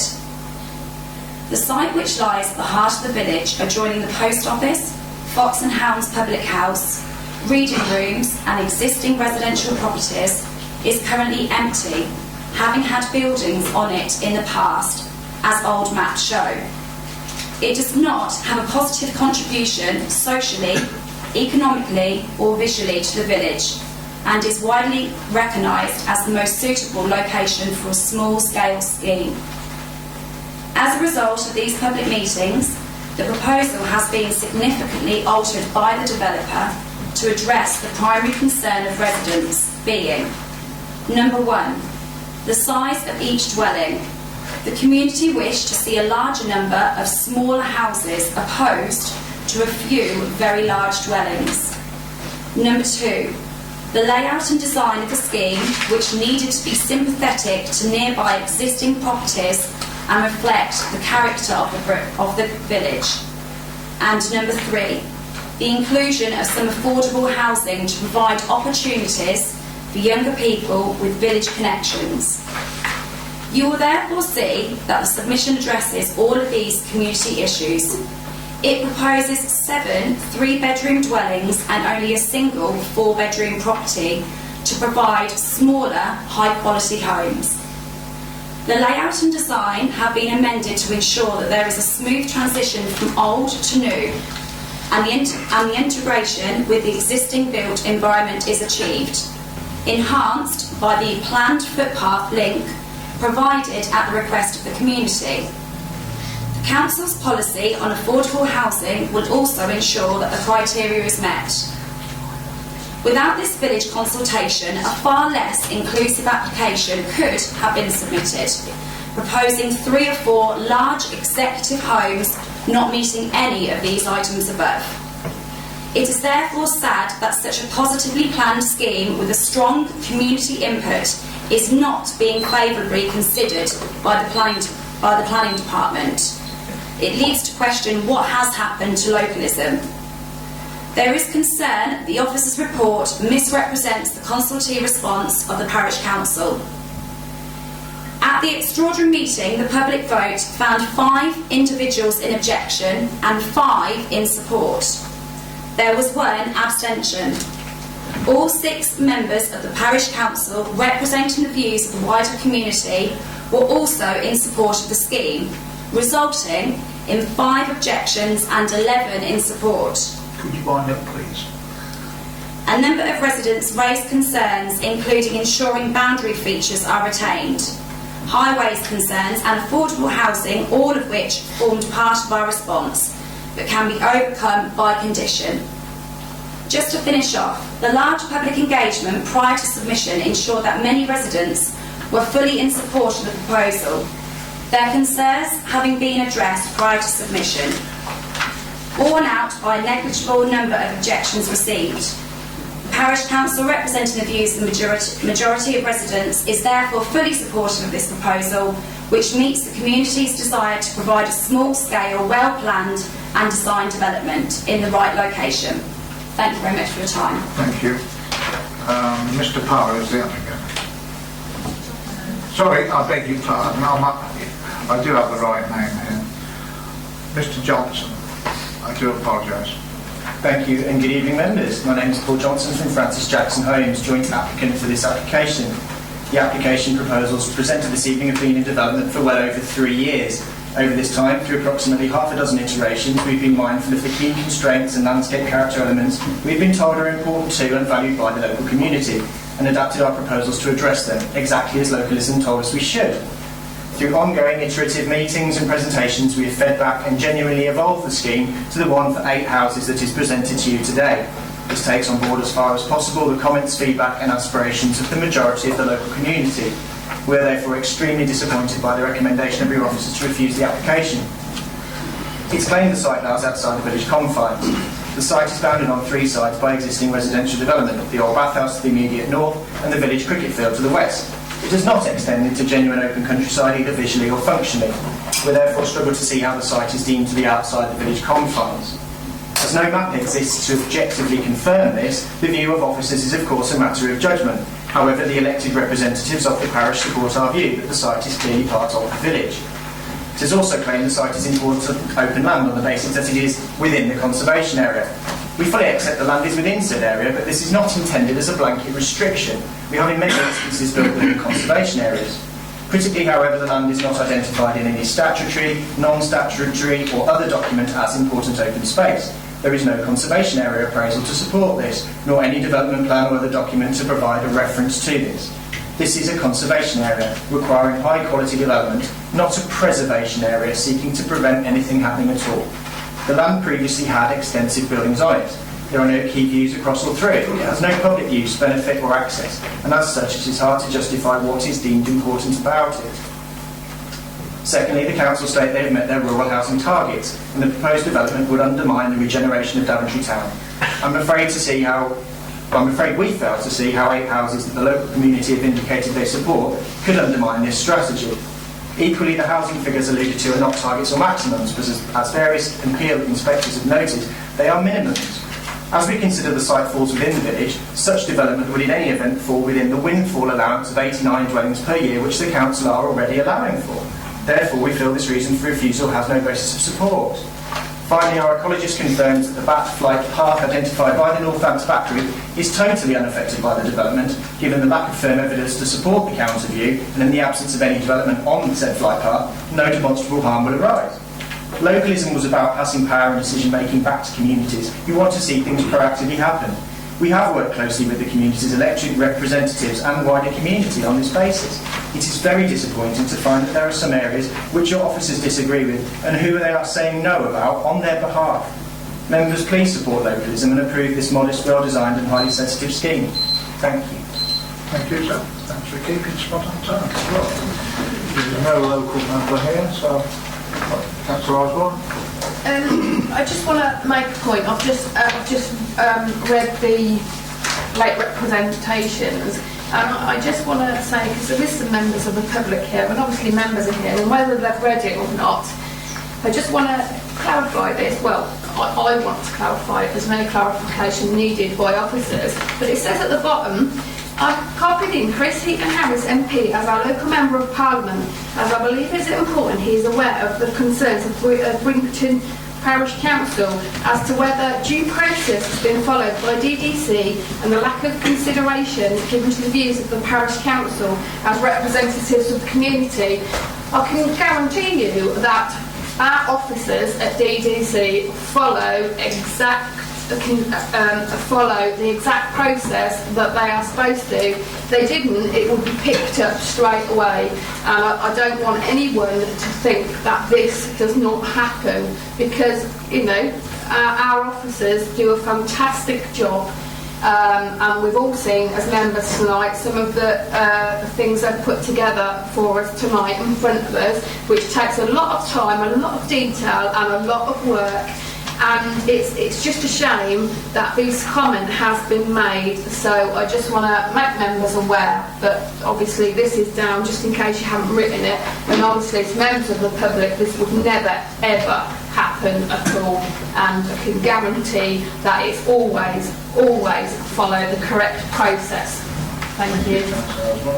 Those officers, do you want to comment on that point? Just to reassure members and the public, we have taken note of the Parish Council comments, and in fact the Parish Council comments have been repeated verbatim in the Committee's report. Right, I saw some hands there first. Councillor Irving-Swift. Yes, it is a very difficult planning application, because the opinion of the officer is it's outside of the confines of the village. But I looked at the plan and the way it's designed, and it will give also 2 parking spaces that are much needed for other houses. I agree that the footpath and the back end is maybe a bit too much like a town. So that is my only reservation. But otherwise, when I look at the plan, they are well done, and more importantly, in Brinton, there is a need survey. It says that 3 people are in need of houses in Brinton. So I would like to see how our other members see that planning application, if it's outside or not of the confines of the village, because that is for me the big reason, and it's that would be on appeal. Will we have reason to be falling short of this assessment. Thank you. Thank you. Chairman, would you like to answer that? I'd like to come back to you, Councillor Elizabeth, on that matter. Clearly, yes, well, there's some things inside or outside the confines of the village can be a subjective issue. However, what we have established previously for tonight is that we do have a 5-year land supply. We have exceeded our rural housing allocation, and in doing so, the latter part of policy R1 is now engaged. The latter part of policy R1 requires that any further rural housing, either it be inside the confines or outside the confines, should meet that exceptional test. Those exceptional tests are that it will result in environmental improvements on the site, or is required to support the retention or improvement of essential services which may be under threat if the application was not permitted. We have the comments of your conservation officers before you tonight, and those comments basically quite firmly state that the change of use of the paddock and the introduction of another layer of residential development would fundamentally and permanently change the character, with neither preserving nor enhancing either the main street or the conservation area. So members need to ask themselves, how does it develop into improvement? How does it meet those tests? So with this explanation, I would like to propose that we go with officer advice. Thank you. I'll second that. First of all, do you have a second? Yes, thank you. Thank you, Councillor Osborne. Right. You've spoken already. You're okay. I've got Councillor Carr next. Thank you, Chair. Yes, I also would like to go with officers' advice for refusal. Now, I'm not going to go for the report picking out bits and bobs of certain points. I mean, if you refer to page 138 on the advice, you can clearly just go to the development of this site would therefore be contrary to policies, and it quotes 23 different numbers, Chair. I mean, that sums it up in one, really. I think that are good reasons for refusal. Thank you, Councillor Carr. Councillor Patchett. I think it's rather a shame, actually, because it's not often that you get parish council support and you get a good consultation with a potential developer, and you get all of this stuff going. And 6 months ago, we'd have been jumping to approve this one because we were short on our land supply.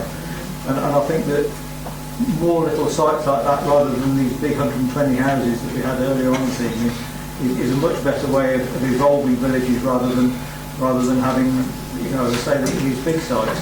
So I see what it says in policy terms. I just think it's an unfortunate time to be actually determining this. As I say, 6 months ago we'd have been approving it. I think you're actually right. But, Councillor Robertson. I want to support what Councillor Patchett has just said, really. We've heard this evening that Crick think they're too big and Brington think they're too small. And we've got to listen to the people who live there, surely. We do have to do that. It is against our current policy. I do agree, but it's only a little bit against it. We're talking about maximums and minimums here, aren't we? And so there is room, I believe, and perhaps you can advise me again, that there is room for us to approve within our current policy. There is room to approve applications for rural housing. However, that bar is now set much higher in engaging that latter part of R1. And we still have to consider that part of the policy. Unfortunately, in this particular application, the tests aren't met by the proposal, not officer's opinion.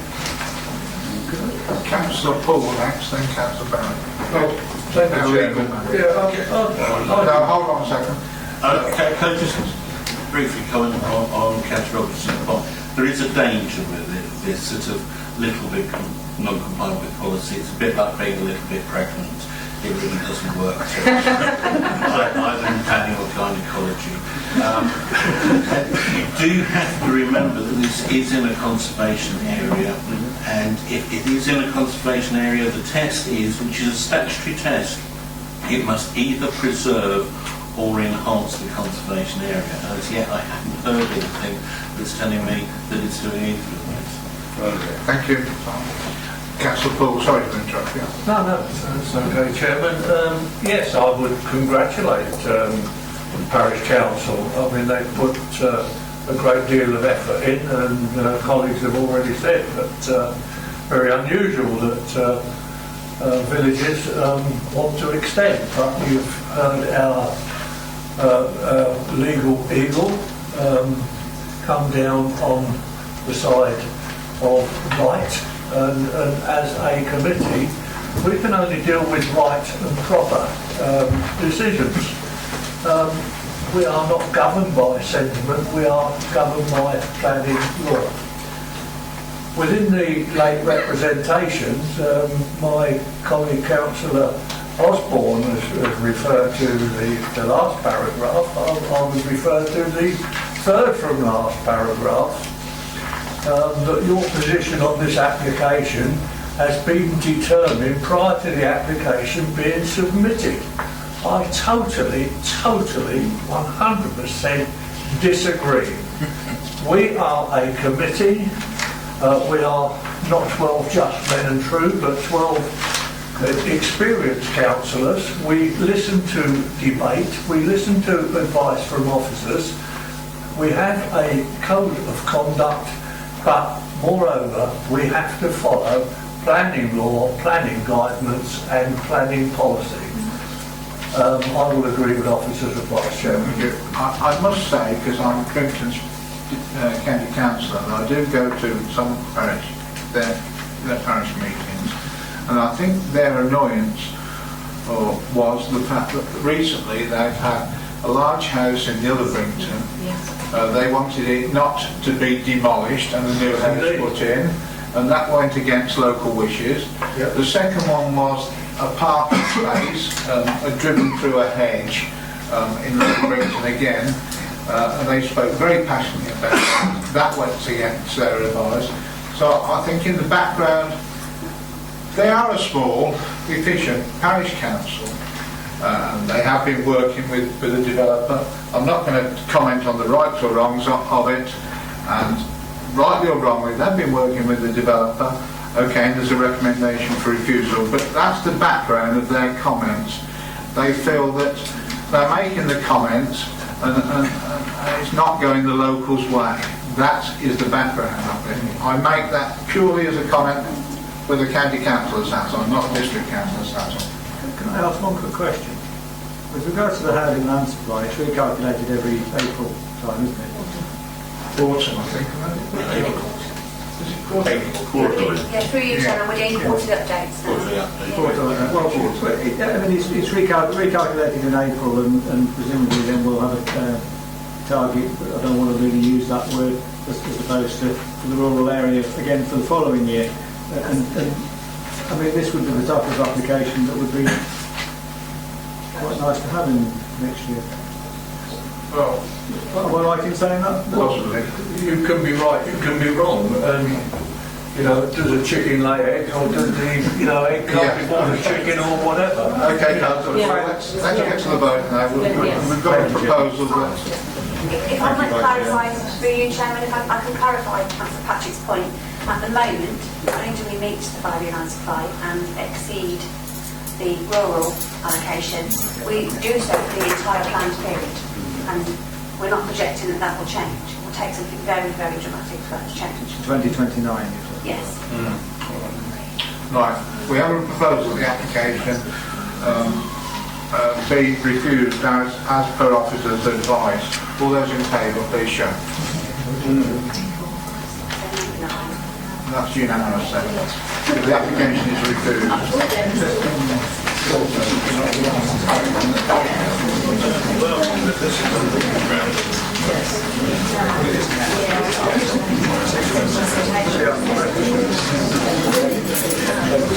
Well, the next application is in Staverton, and the number is 0.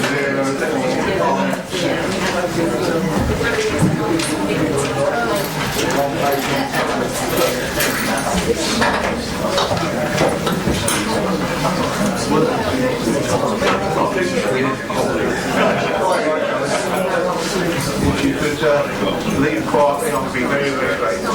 Right,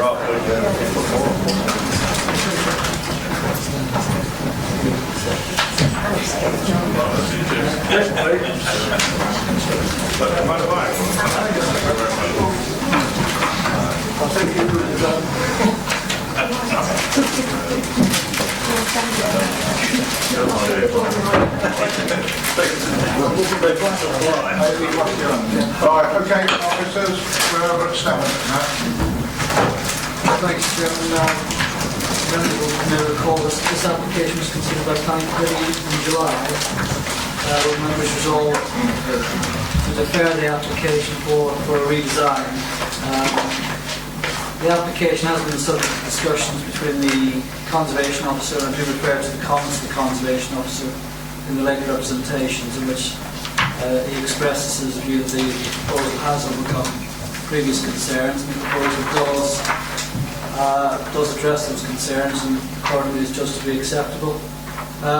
Primarily the concerns relate to the redesign of the rear extension, which sits within a courtyard and is not readily visible upon glances through the open gateway of the street scene.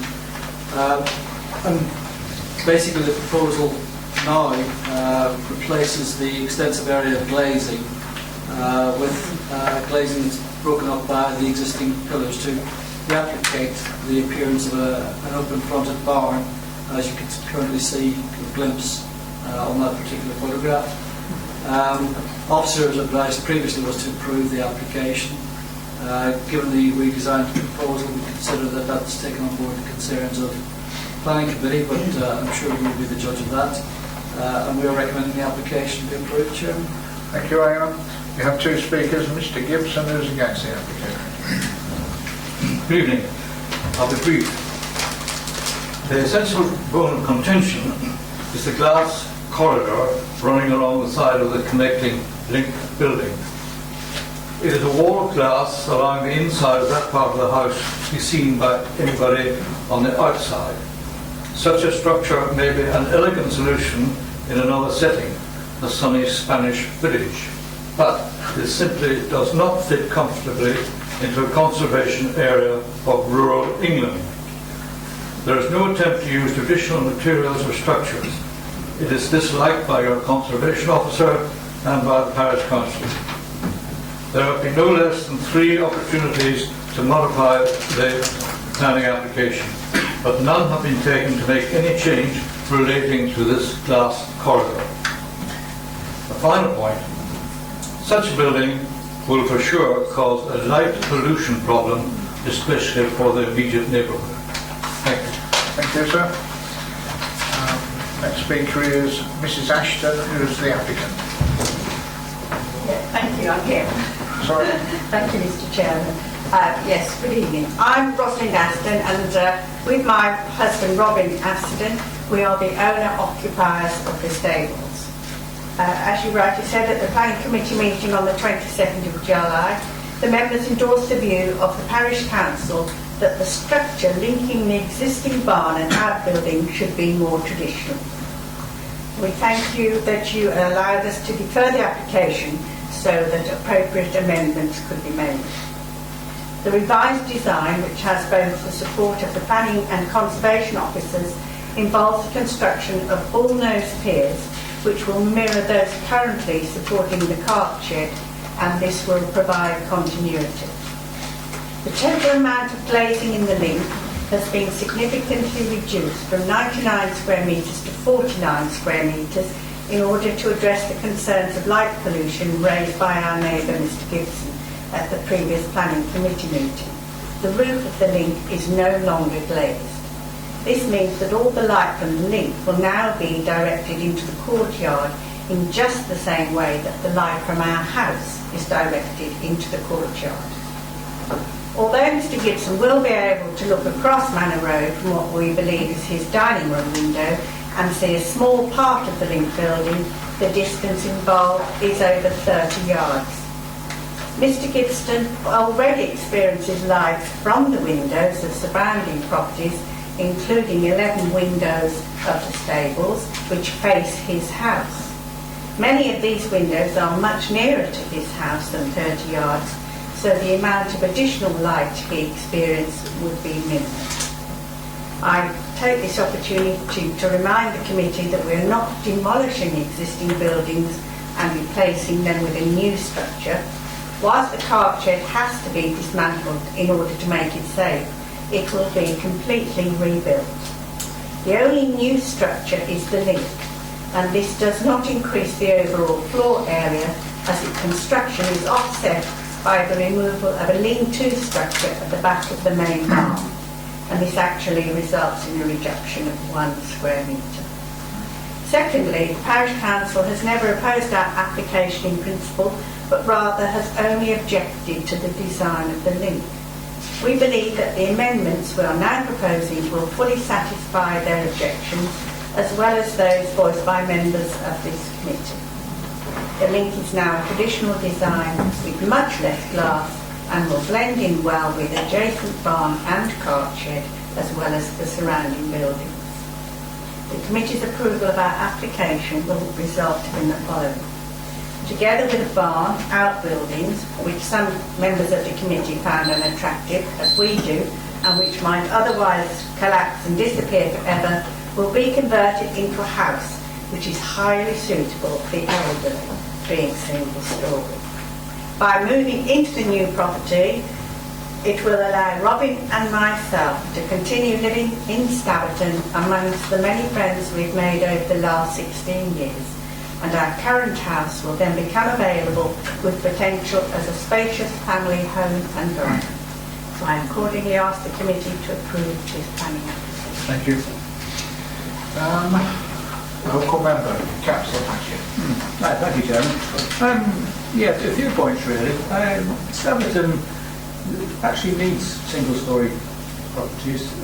There's a shortage, and they were outlined in the housing needs survey some years ago. But there is a shortage of single-storey buildings, so I don't think that there was any real issue about whether this property was developed or not. It was a case of whether the design was within keeping and more appropriate for a conservation area rather than anything else.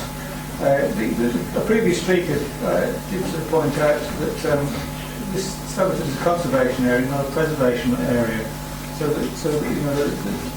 we have to look at this proactively. I think in terms of what's been achieved by officers and applicants discussing and improving, or much improving this particular application. So I think that rather than make a proposal, I'll have a listen to what other members think and be guided by that. Thank you, Councillor Patrick. Councillor Ringsworth. Yes, I remember when the application came the first time, and we all didn't like the design. Now they have listened. I think the design will sit well, and it will free one bigger house, and the owner will move into the new single story. So I think they have listened to our concern, and they have responded to our concern. So I will go with officer advice. Thank you so much. And I will make a proposal that we go. You propose it? Yeah. Do you have a seconder? Councillor Paul? Yes, Chairman. You seconded it? Yes, I do second it, Chairman, and if I may, I do agree with the applicant with her submission. I agree with my colleague. The applicant has listened and has carried out alterations to the design. I like the idea of the red brick bull nose piers. I think that complements the design. I don't agree with light pollution. I'm happy to second the proposal to accept officer advice. Okay. Do we have any more speakers? If not, we have a proposal that we accept officer's advice, which has been seconded. All those in favour, please show. Unanimous. 9. The application is approved.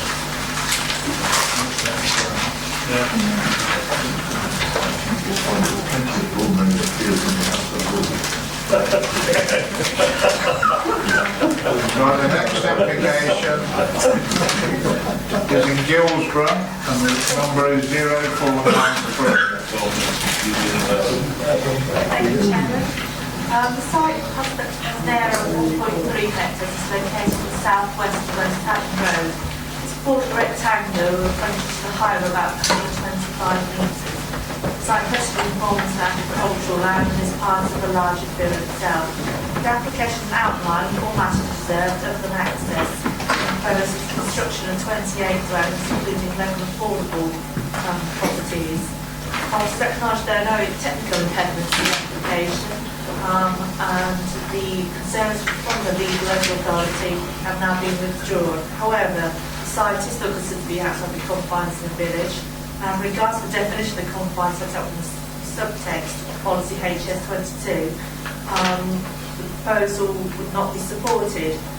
By virtue of being outside the confines, it's also within the open countryside. The planning permission will not be granted for such development, then in two exceptional circumstances, neither of which the proposal will satisfy. Again, we are met with the issue that we do have a 5-year land supply. We do have a rural housing allocation we've exceeded, and again, this is a proposal which does not meet the tests which are set out in the latter part of policy R1. For these reasons, I'm unable to support the proposal, and I recommend that this application be refused, Chairman. Thank you, John. We have 2 speakers. Mr O'Neill from the Parish Council for start. Thank you very much, Chairman. Good evening, members. I am David O'Neill, the Parish Councillor. The whole community has been very widely consulted by the Parish Council, and we have had responses from 109 households, which is almost 40% of the entire population. 2/3 oppose it. On the back of the public opinion, our Parish Council is unanimous in its strong objection. We are a restricted infill village. The development is in open countryside. The applicant does not dispute it. The development devastates an assessed valued landscape against NPPF paragraph 109 and your policy HS22, as it severely impacts on land which is of particular significance to the form and character of the village and is a large frontage for us. There are uninterrupted views across open countryside as you enter and leave the village. 62% of consultees went further and said it is a significant negative impact. There will be serious impact on the strategic landscape area, and the 28 houses will be seen from large areas of the SLA and from key inter-village pathways, and the photographic evidence shows this. The slight slopes down the hill, so trying to put in landscaping will be ineffectual. The development is not small scale for Gillsborough, and it will have an effect on the character of the immediately adjoining area and the village as a whole. The parish has accepted about 35 houses over the last 20 years or so, and the vast majority of residents say they wouldn't mind seeing perhaps up to 20 over the next similar period, but with the proviso of being in multiple locations. Simply put, this development would increase the size of the village in one fell swoop by 10%. And by 10%, we would not have had such a scale of development for over 50 years. You will have heard noted the number of objection letters, significant concerns on traffic safety and the amenity of those living opposite the development. We suffer from unsustainable traffic levels because we have both the secondary school and the primary school in the village, and all the traffic running through to Crick, Dirt and the M1. Highways are saying the only way to deal with the development traffic is to put in yellow lines. We have no yellow lines in the whole village. And where will the residents park? Your housing needs survey identified the need for only 4 two-bedroom social rented houses, and this is not an identified social need that justifies the scale of development. We're confident we will reach that target over the coming years. My conclusions are that this application flies in the face of national and local policy and the expressed views of the local community. The SLA does have weight. I agree with the officer's analysis that the application is not needed to make the village sustainable, nor for its economy, and that it fails on the environmental grounds. Finally, I speak as a qualified planner. Should you decide to refuse this, you have very solid grounds if they choose to appeal. Please, can you reject this, as our village fears it will open the floodgates and undermine our neighbourhood plan process. Thank you. Thank you, Mr. O'Neill. Mr. Johnson, twice, eh? Thank you, Mr. Chairman and good evening members. I continue to be Paul Johnson from Francis Jackson Homes, joint applicant for this application also. This week, Housing Minister Brandon Lewis confirmed the government's intention to build 1 million new homes in England by 2020 in light of the persistent and growing housing crisis facing the country. Within this pro-development context, members have a very interesting decision to make this evening. Do you support appropriately scaled high-quality development in a genuinely sustainable village, or are you a council seeking to restrict development? The NPPF requires councils at paragraph 47 to significantly boost the supply of housing, and confirms at paragraph 1, 9, 7 and 14 that presumption in favour of sustainable development is the golden thread running throughout national planning policy. Specifically, paragraph 49 states that all housing applications should be considered in the context of the presumption in favour of sustainable development. Guilsborough is a village with significant indicators of sustainability weighing heavily in its favour. Within walking distance of the application site is a primary school with capacity to accept growth, the main secondary school for the northern part of the district, a GP surgery, pharmacy, local shop and a range of other village services. Many of the villages which have seen in some cases substantial growth over the last few years, West Haddon, Welford, Woodford, Weedon, Flor for example, have far fewer of these key services. The site itself is not in productive agricultural use, nor is it of notable ecological value. As your officer's report has outlined, there are no reasons to refuse this application on technical grounds. To use the term set out in the NPPF, there is no significant or demonstrable harm. Yet, yes, at the present time the council can demonstrate in excess of 5-year supply of housing land. However, this is a minimum necessity, not a maximum. The same is true of the rural housing figures. These are not a cap, maximum or target. Members should not get hung up over the figures on paper. It's all about delivery. Within the context of the NPPF and the government's clear commitment to build, not just permit new houses, sites such as this in Guilsborough are essential in ensuring a continuing supply of deliverable housing is fed into the system to meet this continually moving target. The dangers of a moratorium on housing do not need to be spelt out, I'm sure. The presence of a 5-year housing land supply is not the be-all and end-all. An increasing raft of decisions nationally are building a picture that this alone should not otherwise restrict sustainable development, given the presumption in favour of it.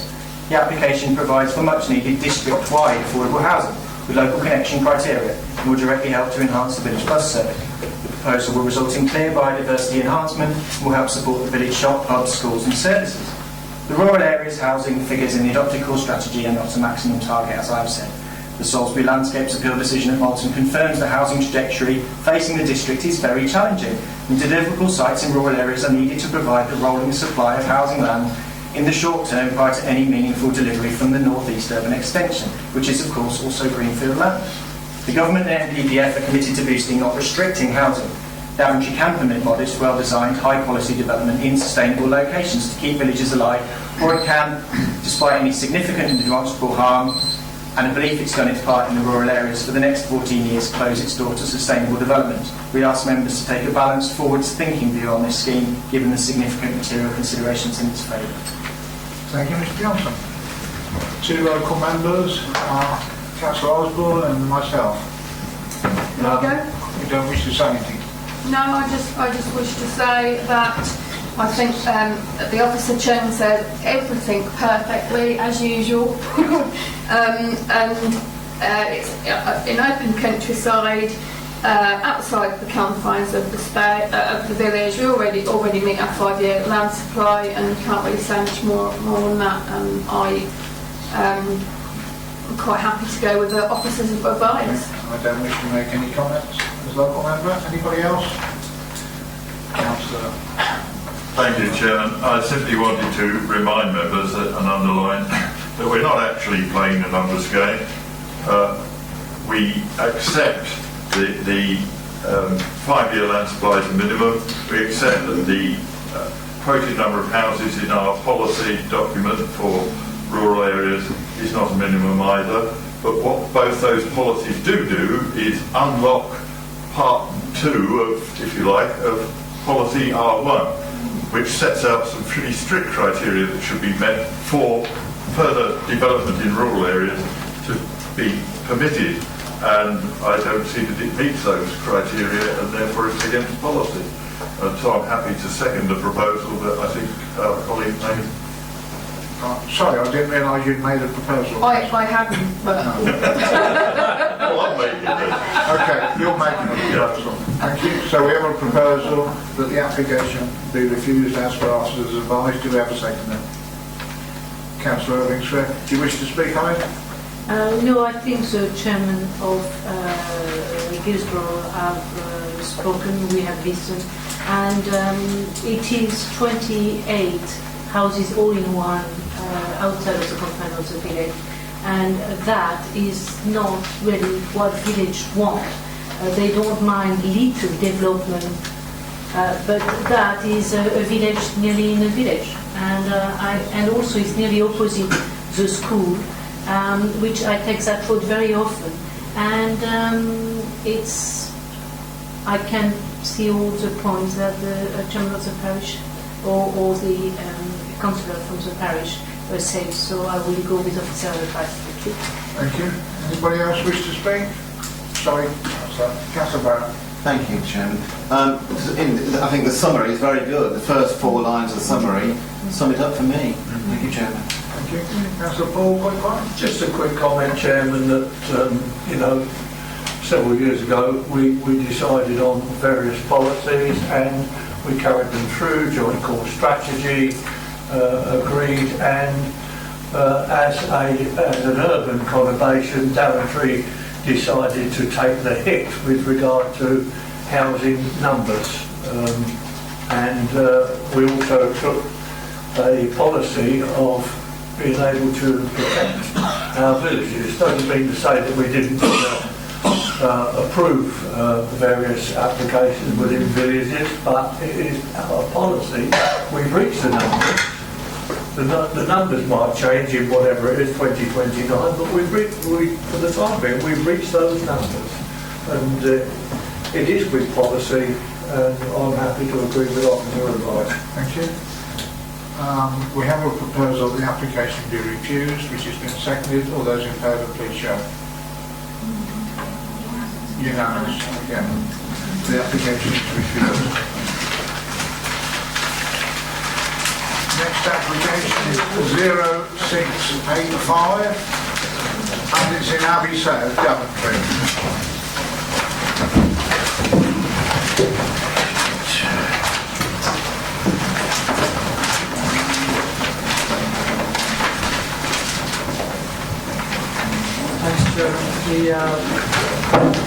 The application property is an existing residential nursing home. It's on the corner of London Road and Park Lanes, just very close to the town centre of Daventry.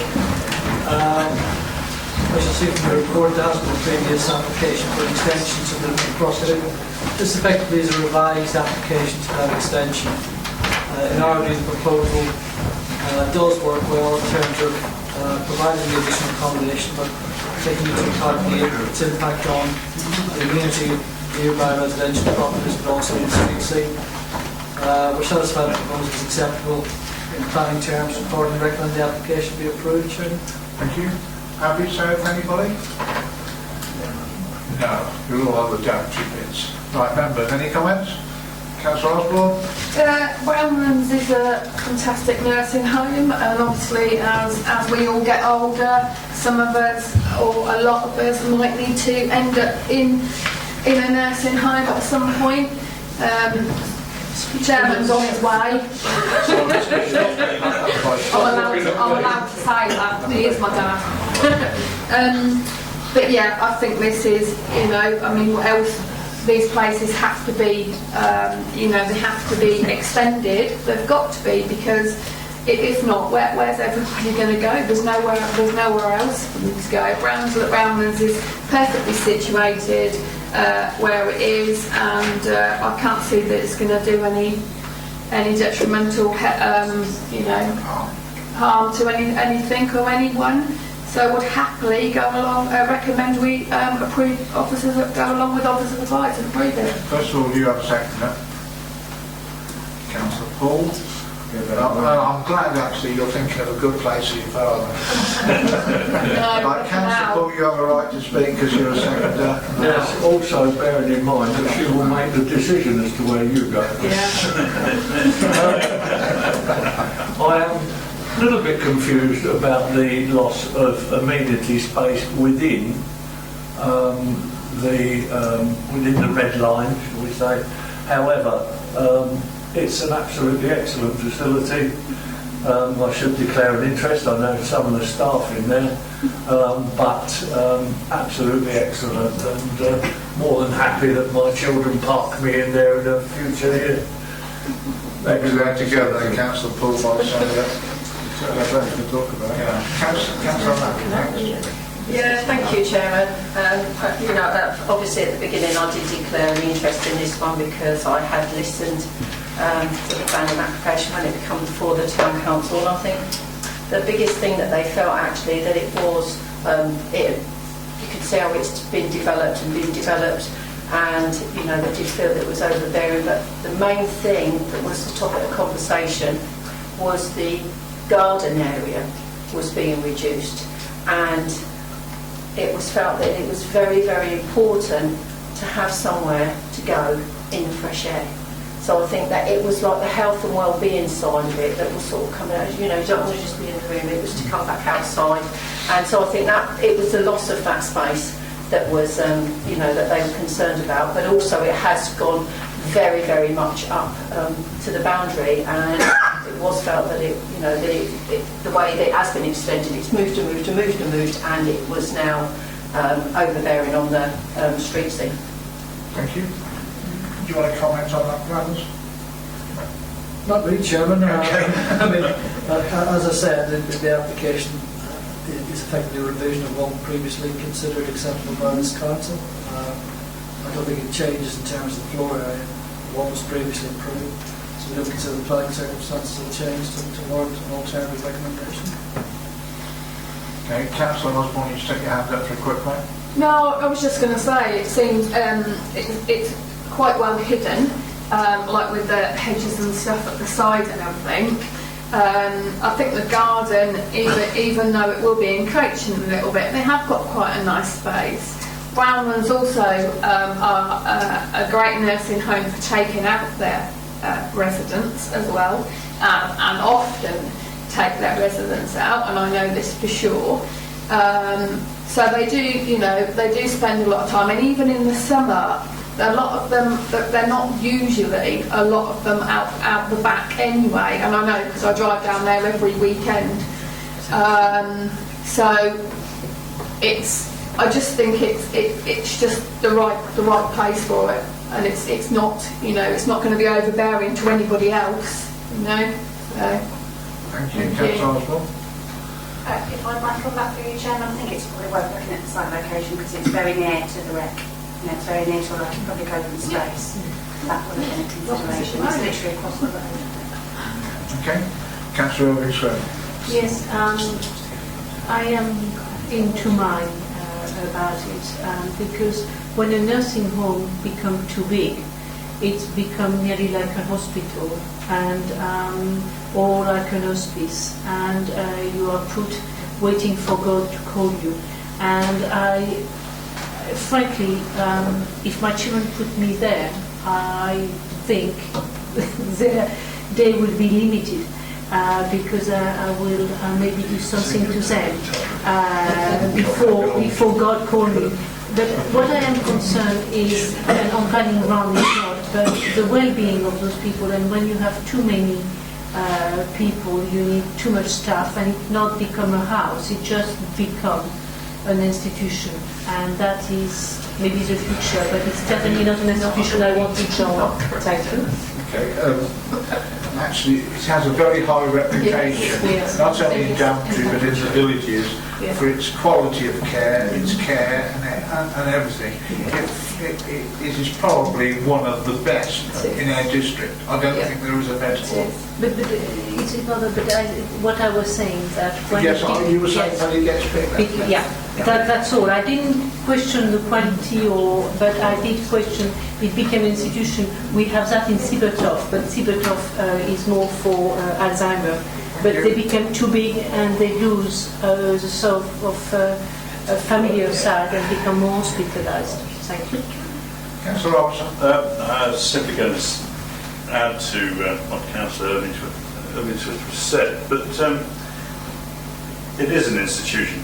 It's as simple as that. Yes. Whether it becomes one or not, it already is.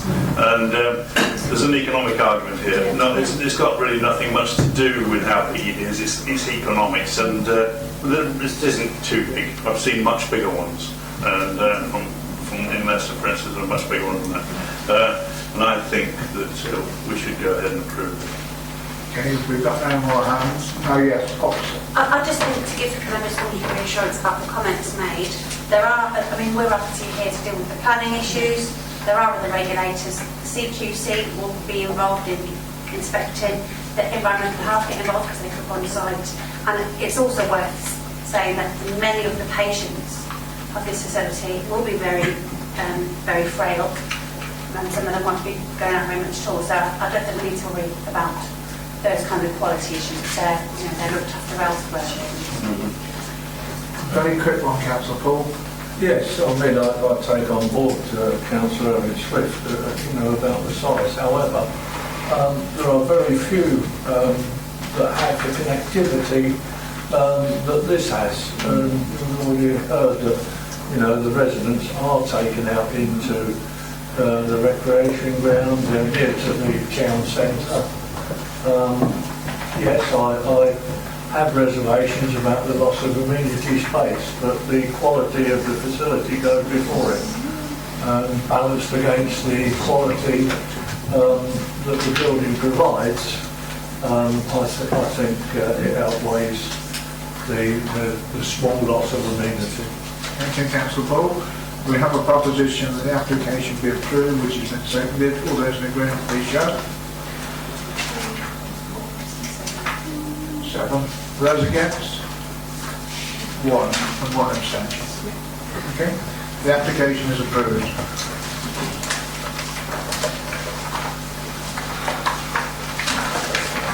I can see you there, Mr. Coy. Right, the next application is in that wonderful city, town, village of Lockrockby, and I shall be able to see much easier soon when I have the cataract removed. 0709. Thanks, Chairman. Again, I don't propose to go through the report in detail. Suffice it to say that the site has a history that's set out in the report that effectively established a 4 years business on the site in an old existing building that Alderstown was built actually to provide blacksmiths forwards in connection with the railway originally. Subsequent applications given for stables, etc. Short story, basically the site has developed its business to a level that the applicant considers it necessary to be in full-time occupation there. We have consulted the agricultural consultant on the business plan, etc. for the site. Are satisfied that this can be a viable business, but clearly it needs to demonstrate its viability, and hence we're recommending that the application for a temporary dwelling be approved to support the development of business in accordance with the existing policy and the advice of the NPPF. Thanks, Chairman. Thank you very much.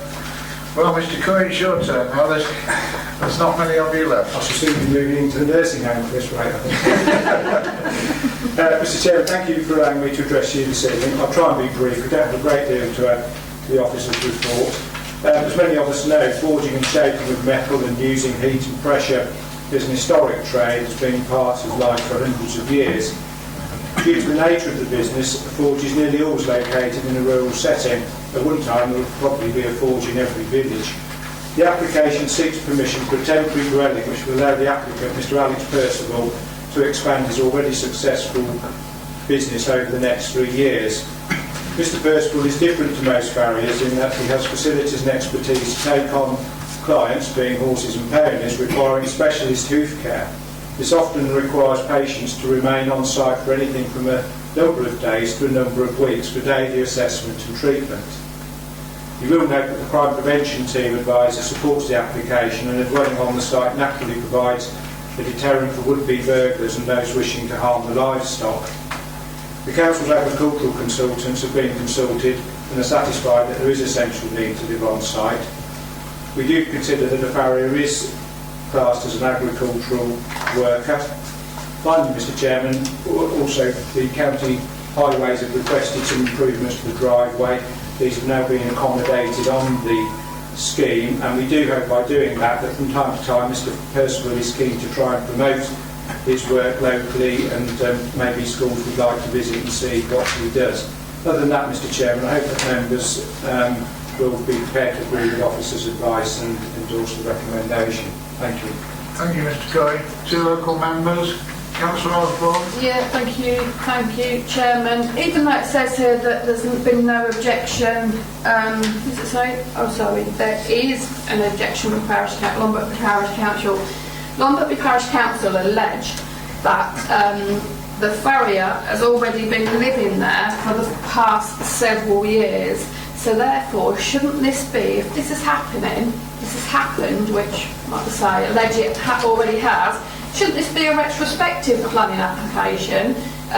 Because I see this isn't in front of us. So could you explain, could you give me clarification on that, please?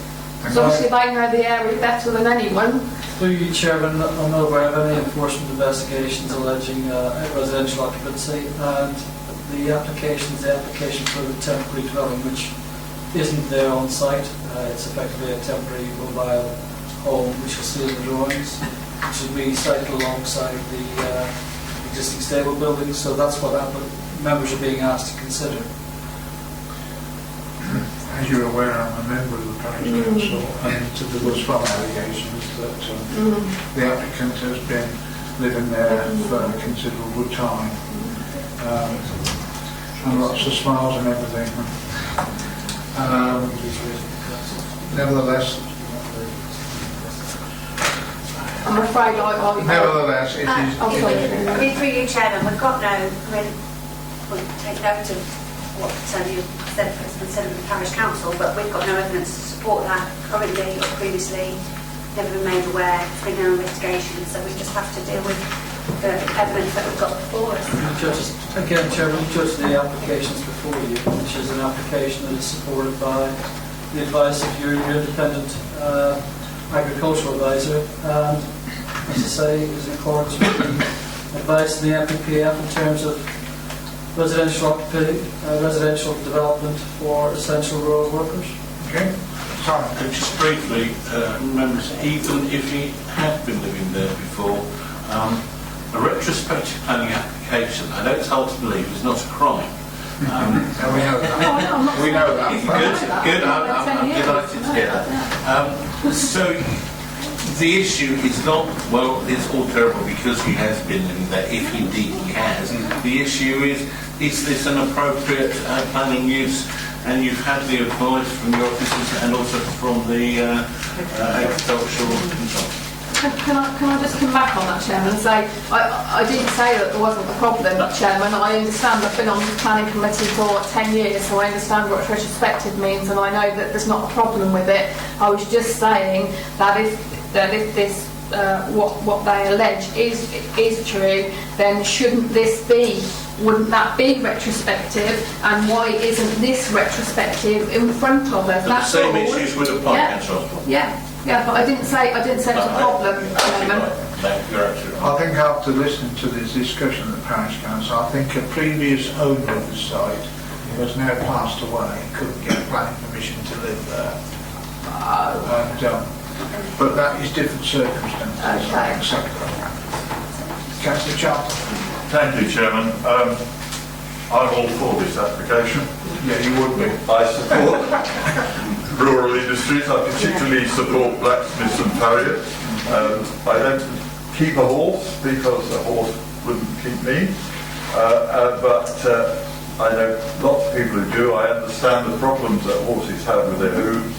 I understand that this is a man who's not just a blacksmith and farrier, but he has this specialist knowledge and experience which is needed in the area. This is an ideal rural enterprise, and I would propose that we go with officers' advice and approve it. Thank you. Do we have a seconder? Look, hands everywhere. We have a proposal that the application be approved, which has been seconded. All those in agreement, please show. Right. Right, those against. I dare to get back to the parish council and say I didn't vote against it. But I accept there's no reason to. We had a very similar thing last time, didn't we? Mr. Coy smile anyway. That concludes the planning meeting. Thank you everyone for attending.